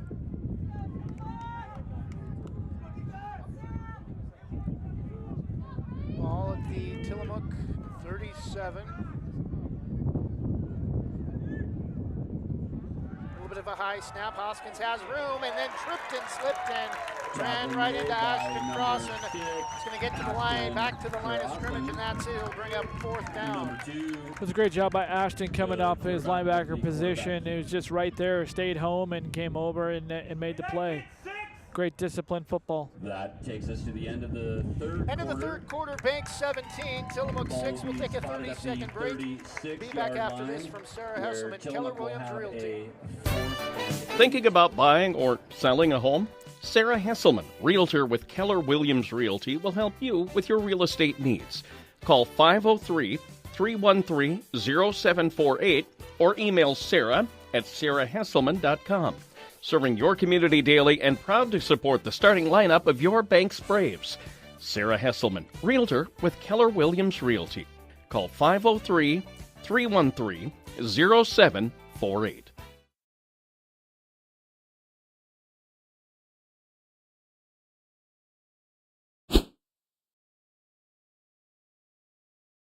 They might have 3 losses. And we're back, Banks 17, Tillamook 6. Start of the fourth quarter, Tillamook with a... Here we flip ends of the field. Yeah, now they changed the down marker to 4th and 7. Ball at the 36-yard line. Jack Lyda, the lone man, back at his own 38-yard line.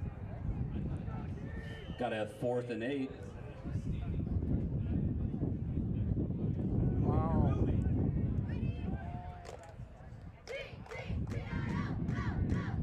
Lyda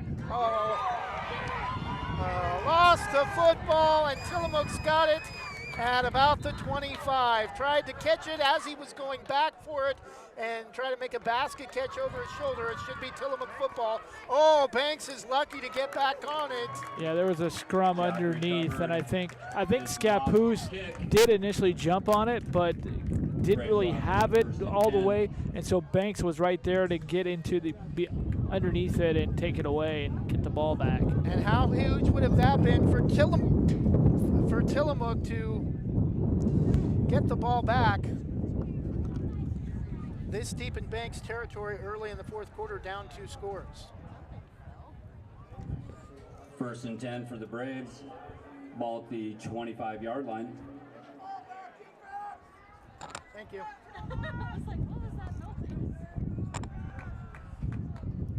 Christian Lyda still in at quarterback. Jack Lyda in motion left to right. Christian rolls right, still looking, and he's going to go down back inside the 20. And that's the first quarterback sack given up by Banks' offensive line this season. Number 30. And that was just a backside blitz that time coming over. It's his blind side. You know, what Christian couldn't see. He came right off the left side, and Christian was looking downfield, never saw him, and just came in untouched that time for the quarterback sack. A loss of 6 back to the 19, 2nd down and 16. Early in the fourth quarter, Banks a 17-6 lead.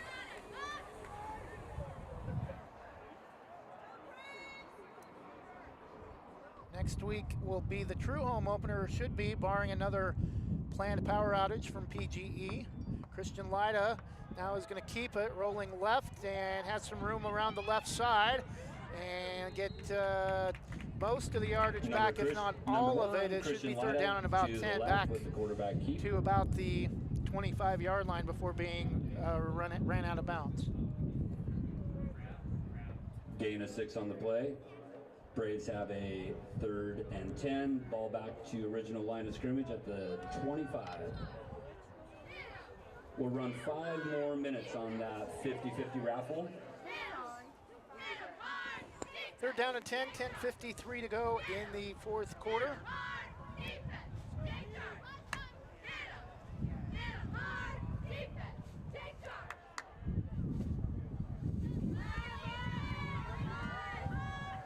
Christian Lyda to throw, has a man deep and slipping.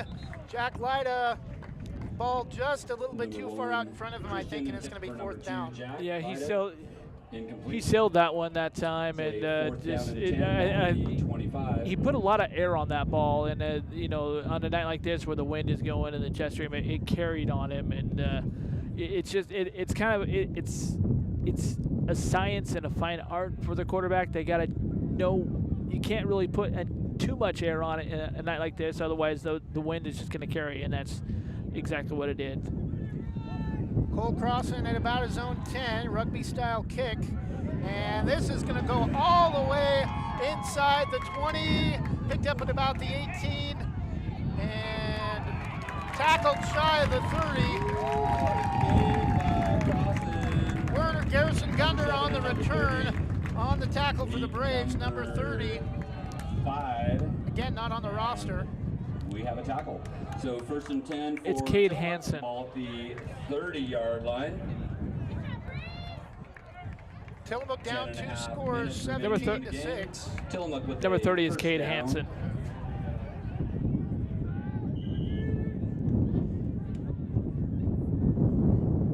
.36 left. Tillamook running out of opportunities. They've had definitely had more turnovers than they've had scoring drives. They've got at least 4 turnovers and only 6 points.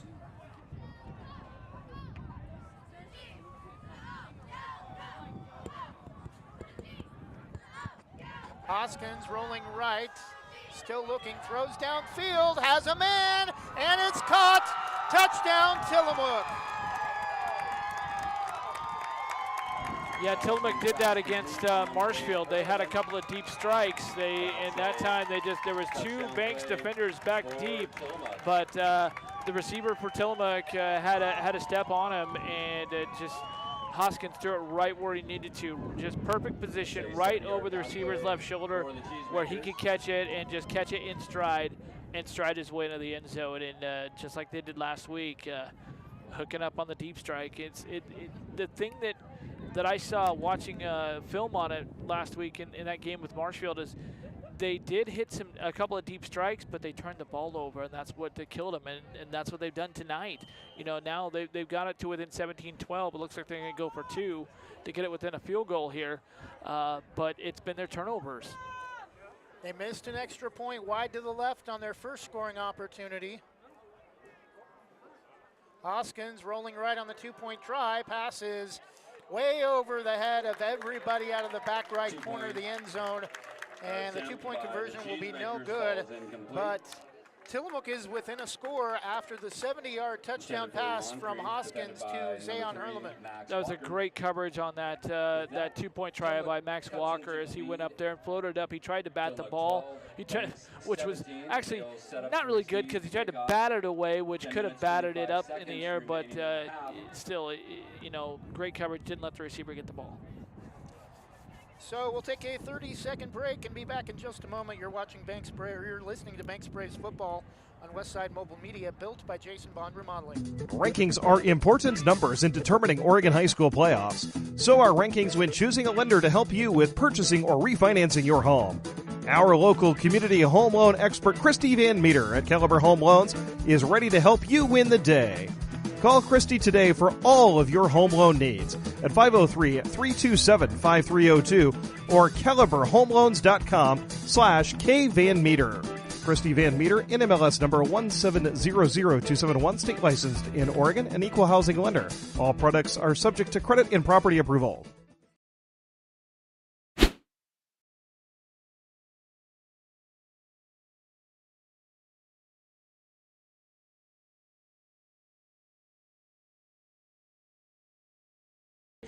And we're back, 10:25 left. Banks allows Tillamook a 70-yard touchdown pass from quarterback Tanner Hoskins to Zayon Hurleman.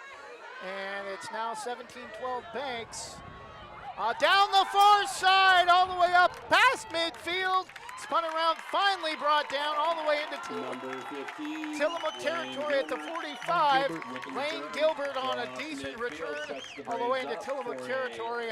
And in a time where a score could end the game. Talk about giving up momentum and then taking it right back. That's a classic example right there. Tillamook goes down and score on a big explosion play, and then Banks comes right back with a nice return by Lane Gilbert to get that momentum back, get your team on the other side of the field to start the possession, and now let's see if they can capitalize further and put this game away. Banks 17, Tillamook 12. Banks a 10-6 lead at the half. And Christian Lyda breaks the tackle, 45, and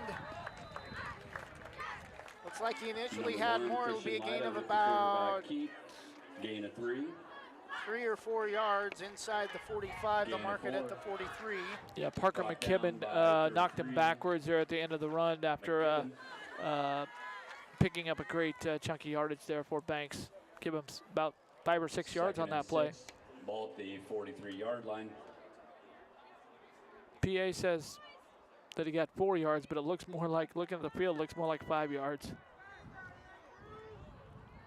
Second down at 6 according to the scoreboard. Christian Lyda has been in a quarterback all second half. Braves players trying to get the crowd into it. Jack Lyda all over the field. And the give to number 36. First down all the way down to the Tillamook 35. Actually, it's number 30. Caden Harris, who we don't have on the roster. Number 30. Down yardage for the Braves. Gain of 7 on the play. Braves with Yeah, there's no 36 on the Braves roster, but Caden Harris is number 30. When the jerseys get wrinkled, the zeros can sometimes look like 6s or 8s. Lyda again with number 30, the lone back. And they'll give it to him again. Slips another tackle. Caden Harris. Caden Harris all the way up close to the 30. Gain of about 4 down to the 31. Gain of 4 on on the play. 2nd down and 6.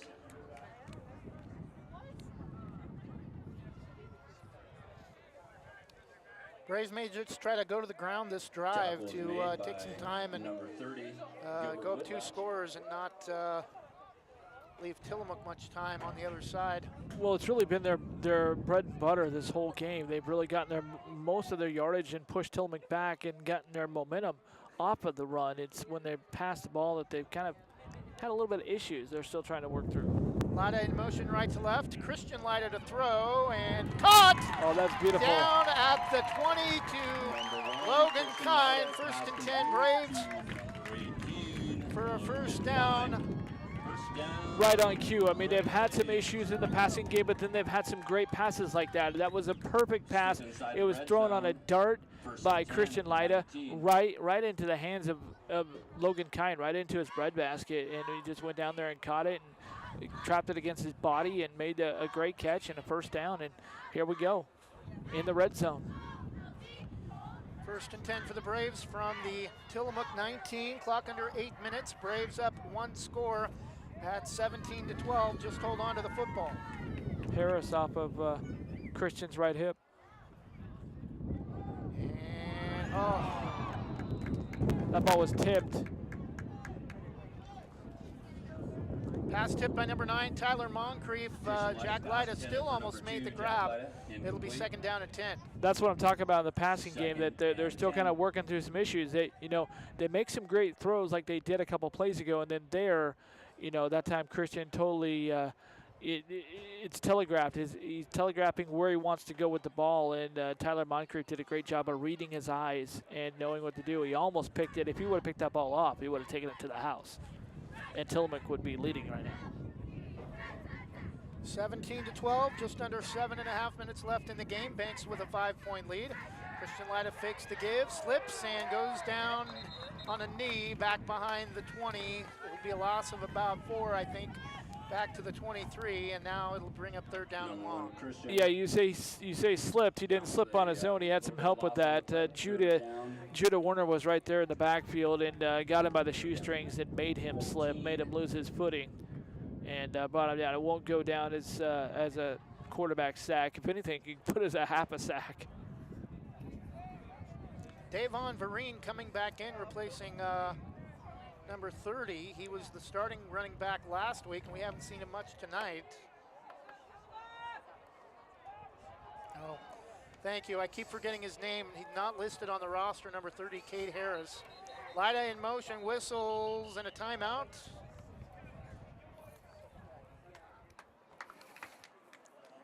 Timeout Banks. Timeout called by the Braves. 6:37 left. A big third down play for the Braves. With only up 1 score, don't want to give the ball back to Tillamook with a chance to take the lead late. We'll take a 30-second break and be back after this from LaHaye's Custom Embroidery. Proudly serving our neighbors in Washington County since 1946, LaHaye's is your destination for locally made Letterman's jackets, custom embroidery for business apparel or a unique gift, and scouting uniforms and supplies. LaHaye's is on the corner of 3rd and Main in historic downtown Hillsboro. Open Wednesday through Friday, 10 to 6, Saturday, 10 to 4, and anytime online at lahayes.com or call us at 503-648-2341.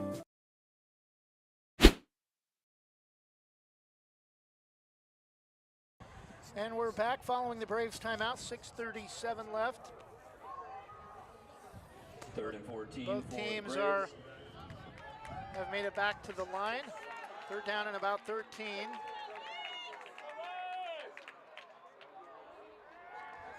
Christian Lida to throw and slips a defender, and it's just going to get out of bounds. Maybe get a yard or two close to the 20, but it's still going to be 3rd down and long. That was a great job by Christian that time. That time they actually did go with a true empty backfield for really one of the first times tonight. And Tillamook was bringing the house that time, and Christian did a great job to do a 360 spin and go the other way. He was looking to the right. He spun around and went to the left and got something out of nothing. Here we go. Looks like Colt Crossan is going to attempt another field goal. Will be his 2nd of the night. Ball on the far hash mark. Looks like he's lined up about the 29. It would be a 39-yard field goal attempt. Had a 33-yarder in the first quarter. Just did get across the crossbar. This would put the Braves up a full score lead and give them an 8-point lead and make the score 20-12 if it is true. Well, he is a soccer player, you said it for Banks. Snap is down. Kick is good. From 39 yards out, Cole Crossan puts the Braves up one full score. 6:29 left. Banks 20, Tillamook 12. We'll update the score and get you another 30-second break. Banks with their second field goal of the night. It's now the Braves 20, Tillamook 12. We'll be back in 30 seconds after this from the Banks Post. Banks Post newspaper is the official news provider of West Side's greatest hits. Listen hourly for West Side news from the Banks Post newsroom. Banks Post newspaper covers Banks, Manning, Buxton, Roy, and surrounding western Washington County communities. If you'd like more information on the Banks Post or want to pick up a copy, visit a local business today. You can also visit their website at bankspost.com or their Facebook page, Banks Post.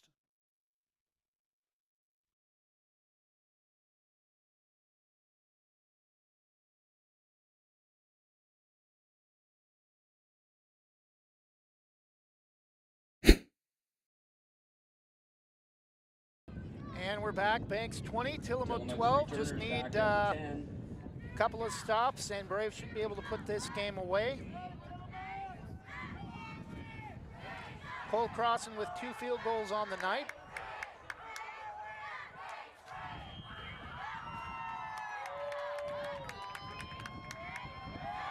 Kick to the far side. Werner bumbles it inside the 5, is able to go back and pick it up though. And has a hole, tripped up across the 25, and will be brought down shy of the 30. He nearly busted it after having some problems with the catch on the return. First and 10, Tillamook, 6:19 left. Banks a 20-12 lead following the 39-yard field goal from Cole Crossan.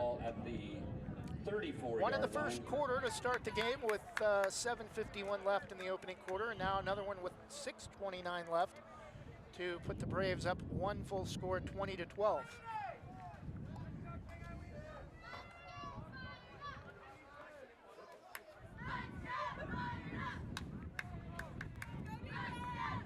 Mark Werner just shy of the 30 at the 29. Tillamook comes to the line.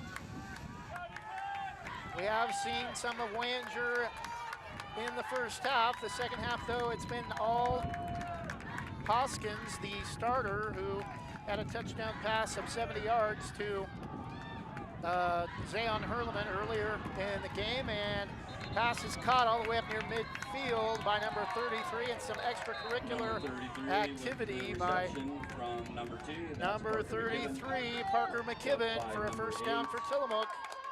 Braden Exline in on the tackle for the Braves, but big play for Tillamook gets them ball at the 47-yard line. Gain of about 18 for Tillamook. Trips to the far side. Hoskins the give off the left side to Werner. Tripped up initially, but gets all the way down to the Tillamook 45, and that's going to bring up second down and 2. Number 35, Jenna Werner with the carry, gain of 9. Taken down by number 62. Second down and about a yard, 5.5 minutes left, and we may see overtime. Tillamook moving the football. Hoskins nearly brought down, keeps it up the middle, gets tripped up down to the 40, gain of 3, second down and 7. Which, of course, in high school is Kansas' plan. First down yardage by number 2. But you know what may prove to be the difference in the game? Cole Crossan. I don't think Tillamook has a kicker that can kick a field goal.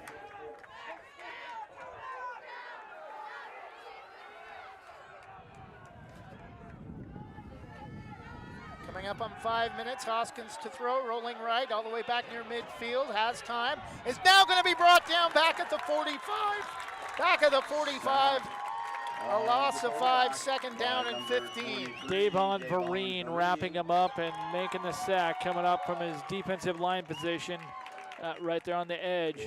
They're going to mark it back to the 44, second down and 16.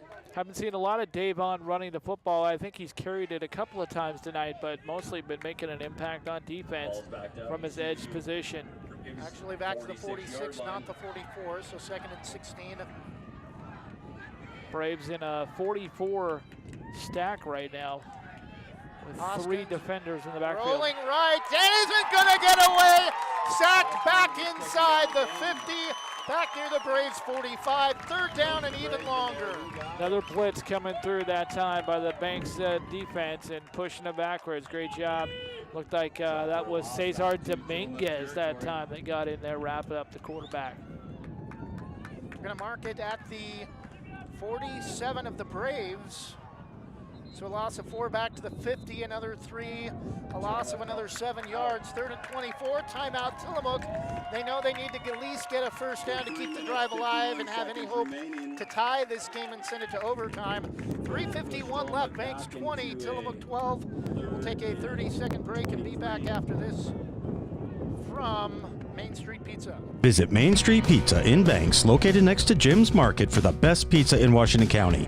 From loaded hot baked subs to a Main Street special pizza piled high, we will satisfy your pizza cravings. We've been serving and supporting the Banks community since 1986.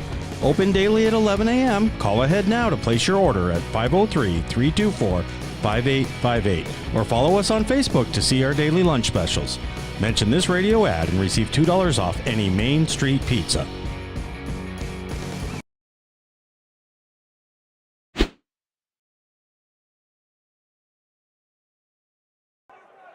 And we're back, Banks 20, Tillamook 12, following the Tillamook timeout.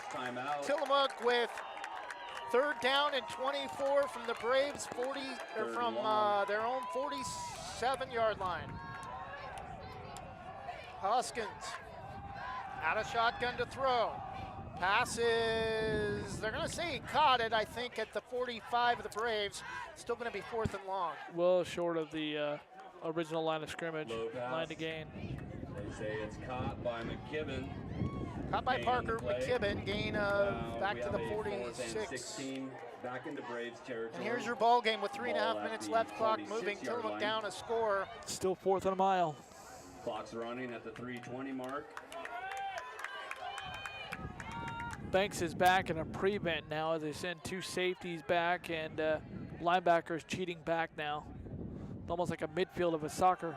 Hoskins to throw, still looking, has time, gets away, and now he's going to wind up and throw. Passes! I don't think he caught it.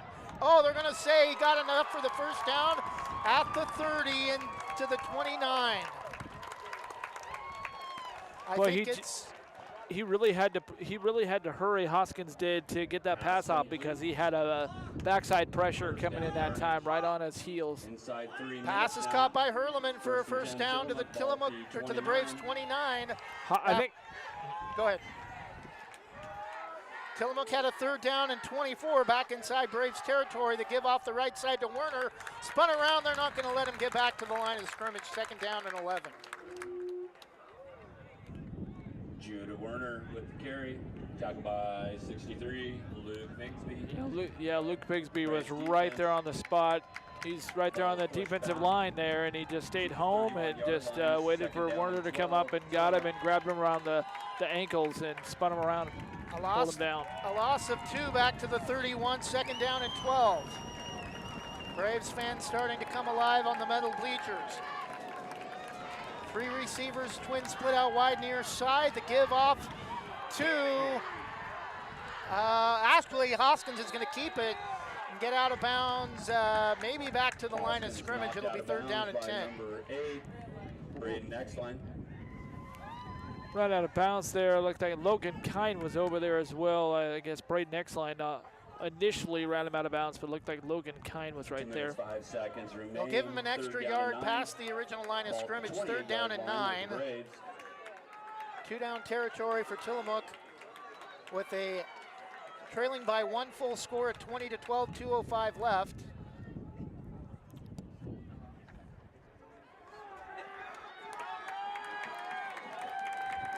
Braves with 1 timeout. Tillamook with 2 timeouts left. Hoskins, man in motion, back to throw, straight drop, now out of the pocket, rolls right and has a man, it's caught out of bounds. Yeah, that's incomplete, out of bounds. Out of bounds. 3rd down. Looked like it was Hurleman, number 8, the intended receiver. Again, that was great pressure by the Banks defense. Again, they were coming after Hoskins, making him throw. And Hoskins, he'll sit back there and he'll just wait and wait and wait. And then as soon as the backside pressure comes from the Banks defense, then he lets it loose. Timeout on the field. Timeout Tillamook, 1:57 left. Banks 20, Tillamook 12. Tillamook down to 4th down for the game remaining. when we come back. The defensive team, the You're listening to Banks Football on Westside Mobile Media, built by Jason Bond Remodeling. Under 2 minutes. Scoggins Creek Coffee is proud to offer delicious hot drinks and delectable breakfast items too. Visit their 2 locations in Gaston and Yamhill Carlton. Open 7 days a week, Mondays through Saturdays until 5 and Sundays until 3. Make sure to ask about their weekly specials and visit their Facebook page, Scoggins Creek Coffee, 503-985-3483.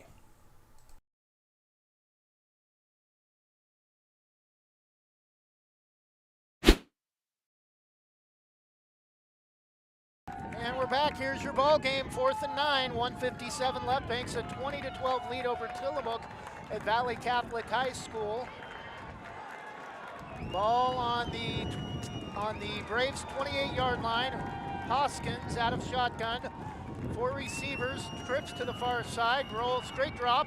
Now looks to throw deep in the end zone. It is knocked away out of the back of the end zone by Jack Lyda. Could have been intercepted.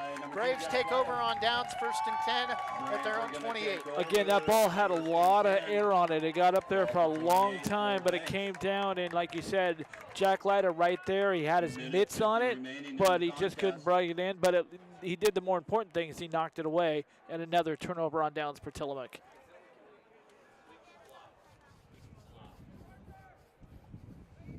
So Bo Wormington and Jack Lyda both with touchdown passes, 2 field goals for Cole Crossan. The Lyda brothers really coming to life here tonight, and they got to be in the conversation for heroes of the game tonight. Lyda cousins, excuse me. 1st and 10 Braves, 28. The Lyda boys. Just hold on to the football. Christian Lyda gives to Andrew Brown off the far side, 30-35, close to another 1st down. More importantly, the clock runs as he stays in bounds. That was close to, I thought there for a second that they was going to maybe throw a flag there for a face mask because the defender got pretty close. He put his arm around him, and he got pretty close to that face mask. I don't think he actually did, but he was pretty close. Tillamook will call timeout. They can only stop the clock one more time, 1:40 left. 1st down off the give to Andrew Brown up to the Braves 39. Well, that's it. They can't stop the clock anymore. That's their last timeout. So Banks has one more timeout, and I don't think they're going to use that at this point unless they needed it to set up a scoring play. But when you're up by a score anyways, you don't really need to. I would expect just a steady dose of Drew Brown right here, run the ball. Pass only when necessary. 1:40 left, 20-12 Braves and the football after an incompletion thrown by Tanner Hoskins out of the back of the end zone, knocked away by Jack Lyda.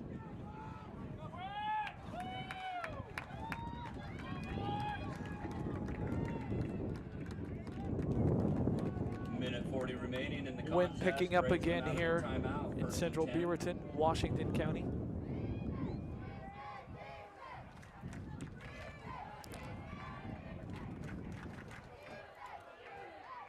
Just a victory formation.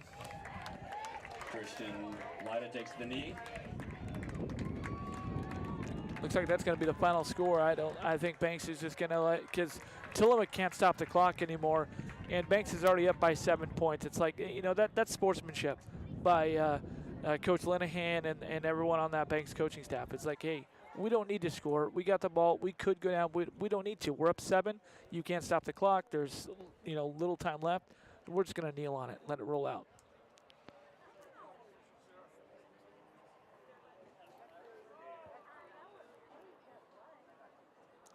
Clock now under a minute, 20-12 Braves lead.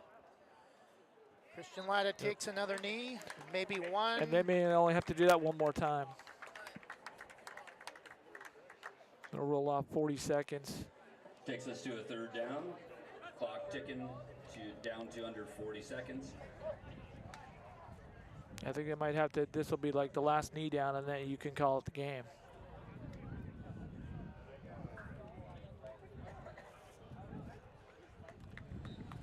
And under 30 seconds, final score, Banks 20, Tillamook 12. The Braves improved to 2-0. Tillamook 2 tough losses by a combined score, or by a combined total of 9 points, both by 1 score or less. We'll take a 1-minute break and wrap things up. When we come back, try to get you some other scores and the Oregon National Guard heroes of the game.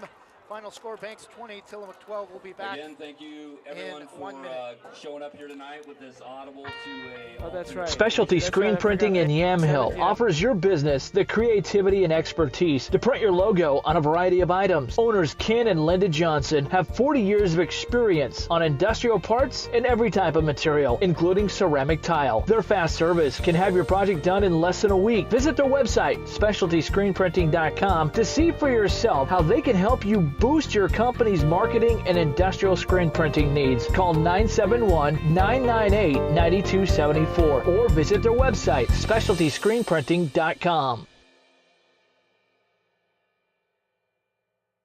The Army National Guard plays a vital role in your community.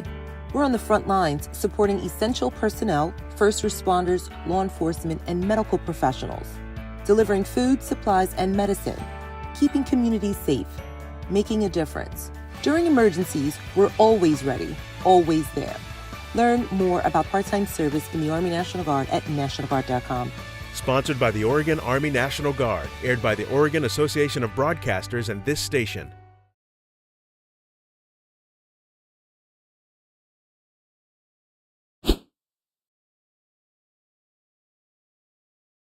And we're back. Final score, Banks 20, Tillamook 12. Braves improved to 2-0 as a member of the 3A classification for 2022.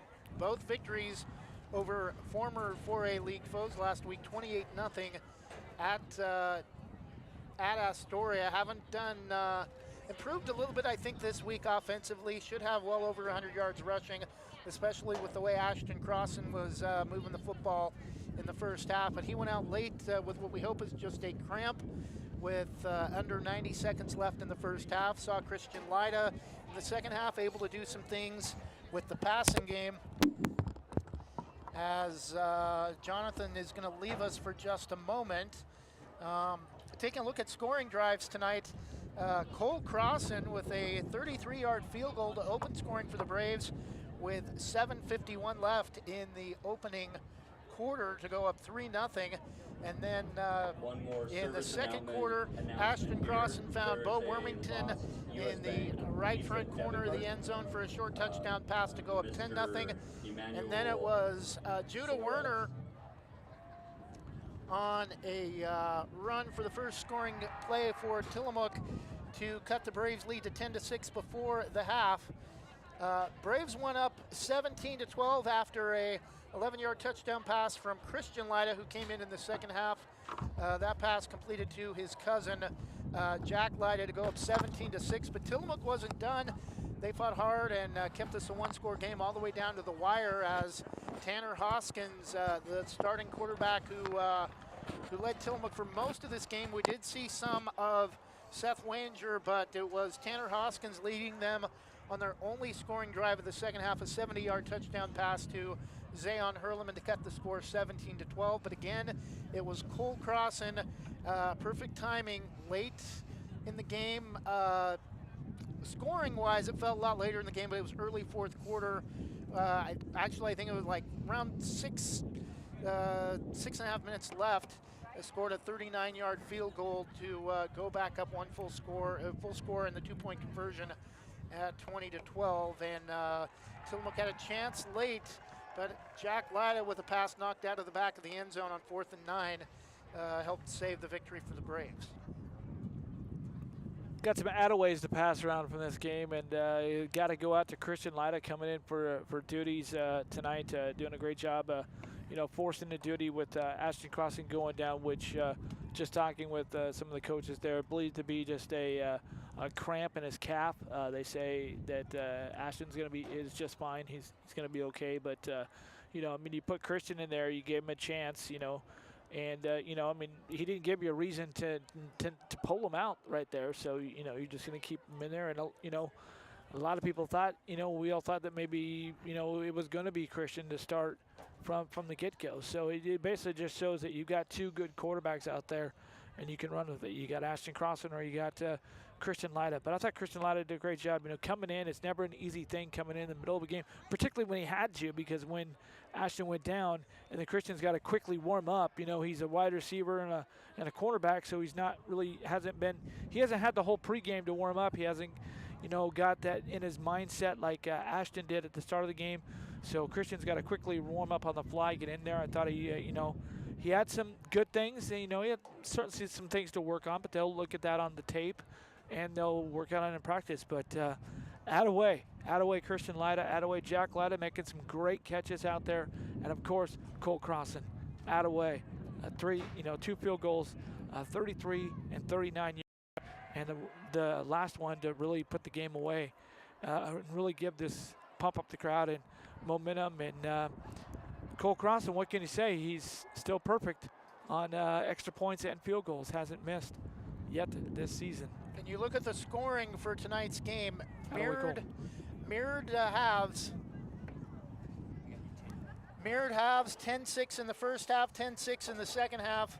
And I think the offense, even though they didn't score as many points, played better this week than they did last week against Astoria. Astoria, pretty obvious they're going to be a one-dimensional offense with Luke Cummings. Tillamook, I think, a better team than Astoria, battling for the Coapa League. I think that we've definitely seen improvement from last week, especially in the kicking game. Yeah, definitely. Banks is, and that's what these early games will do for you. And it's a chance to, get some, play another team, get some good film, see what you need to work on. And this, this is a great coaching staff. I mean, Banks is well coached, and they have these guys always improving, always furthering themselves, getting better. And, I think probably their toughest league opponent is going to be in the next week, and that's Warrenton. And, we talked about it off air before, Trevor, that, that game next week at Banks, barring something crazy happens. I mean, all this, don't believe everything you hear. All this stuff should be done by tonight, or tomorrow night. So we should be out of the woods here. So it should be back at home in Banks next week for the home opener. But Banks and Warrenton, that could be for the league title right there. And Warrenton's a good team. They've got they had a tough game at Warrenton tonight. They were playing the number 1 ranked team in the 2A in Hepner. So we talked about Oregon National Guard heroes of the game possibilities. Cole Crossan coming back from his not so good performance last week, with the 2 blocked kicks, but a lot of that really wasn't his fault. Took some time for those plays to develop. And tonight, you were to grade last week's grade for the kicking game. It would have to be an F compared to an A tonight. 2 field goals, 33 and 39 yards. You have Christian and Jack Lyda, Bo Wormington. I think it's really a toss-up, but I think with the timing of that last field goal and what it meant for this team to preserve the victory, I think you have to give it to Cole Crossan, especially after compared to what happened last week. Well, I think the kicking was for Cole wasn't in kicking; it was in the punting game. I mean, kicking really. I mean, he didn't miss a kick. He had 4 extra points and was 4 for 4. But tonight, with making all of his extra point kicks, and then 2 for 2 on field goals against a win. I mean, I was going to say the irony is that with the punting issues, I mean, he was much better punting tonight, and that was with a win. And most of the times when he punted, he did have the wind. He was kicking with the wind, so that does help as well. But still, in a game where it's kind of swirling around like this all over the place, I mean, that can be tough to kick. And so, yeah, Cole Crossan definitely deserves to be hero of the game. So our schedule the rest of the week, we have volleyball next week. Haven't really looked at the schedule today to see who. I believe we have home volleyball Tuesday, and I know we have volleyball on Tuesday. We'll be broadcasting that game, whether it might be at Yamhill Carleton, but the volleyball and football for Thursday, but we'll be doing football Thursday with the league opener at home against Warrenton. It will not be a Friday night game. It will be Thursday night at 7 with a 6:30 pregame. Again, likely for the league title, opening game of league play, and Rainier definitely looks like they've dropped off a lot this season, especially last week. That score against Scio, getting kind of blown out at home. Rainier and Warrenton were really the top two teams in this league before Banks came in, and then with Banks and North Marion also dropping for football only, you thought maybe North Marion might have had a chance. They got crushed last night, 42-8 by Scio. Banks and Warrenton right now looks to be the game of the year for the Coastal Range League. Well, and you talk about that being a tough game. I'm gonna give you a score right here. Banks is gonna be. They're gonna have to really be up on their game defensively again as well, and be polished offensively, because I'm looking at a score right now, fourth quarter with 8:40 to go. We told you Warrenton is number 10 in the 3A ranks in the coaches poll, and Heppner is number 1 in 2A. Well, Warrenton is certainly going to go up. Warrenton 27, Heppner 0, nada, nothing. Warrenton 27, Heppner 0. That is with 8:40 to go in the game in Warrenton. Also, another final score from the 4A Kawapa League. A final score: Woodburn, who is actually playing in 6A this year, is 2-0, but they beat St. Helens 35-6. So St. Helens drops to 1-1 after beating LaSalle Prep last week 37-0. St. Helens loses to 6A Woodburn 35-6. So that'll do it for us. Definitely want to thank Jonathan Lee for his time with us over a little over a year, as he will likely be moving on to other opportunities starting next week. And see what happens next Friday. We might be there Friday. Hope to have you back with us next Friday. Always welcome to join us anytime you're available, but if not, I'll be back solo at least. And then football schedule the rest of the week, or the rest of the month. After Warrenton, they'll be at Pleasant Hill, their final non-league game of the year. Pleasant Hill's much improved. They defeated Cottage Grove pretty handily last week at home, and then they'll finish the month at Corbett, and then it will be all league games the rest of the way. But if Banks continues to play like they have the first 2 weeks, I don't really expect anybody in league giving them much of a game outside of Warrenton. Yeah, that game next week should shape it up to be good, with Warrenton taking it to a number 1 team in the state. And Heppner is always good in 2A. I mean, they're not a slouch program either. So that's a quality win for the Warrenton Warriors. So you got the Warriors and the Braves coming together for a powwow in Banks next week. I say bring your tailgate and your barbecue and have a big old tailgate, because that is going to be one game you don't want to miss. That, as I've heard some old-timers say, that ought to be a dandy. So that'll do it for us. Again, our final score: Banks 20, Tillamook 12. Wait a second. Actually, wait. The Warriors and the Braves for a powwow in Banks. Isn't Lee Corso and Game Day coming to Banks next week? Well, it would be nice if ESPNU did a Banks game, but much too small for that. Right. Only lucky to get them to come for a 6A game for.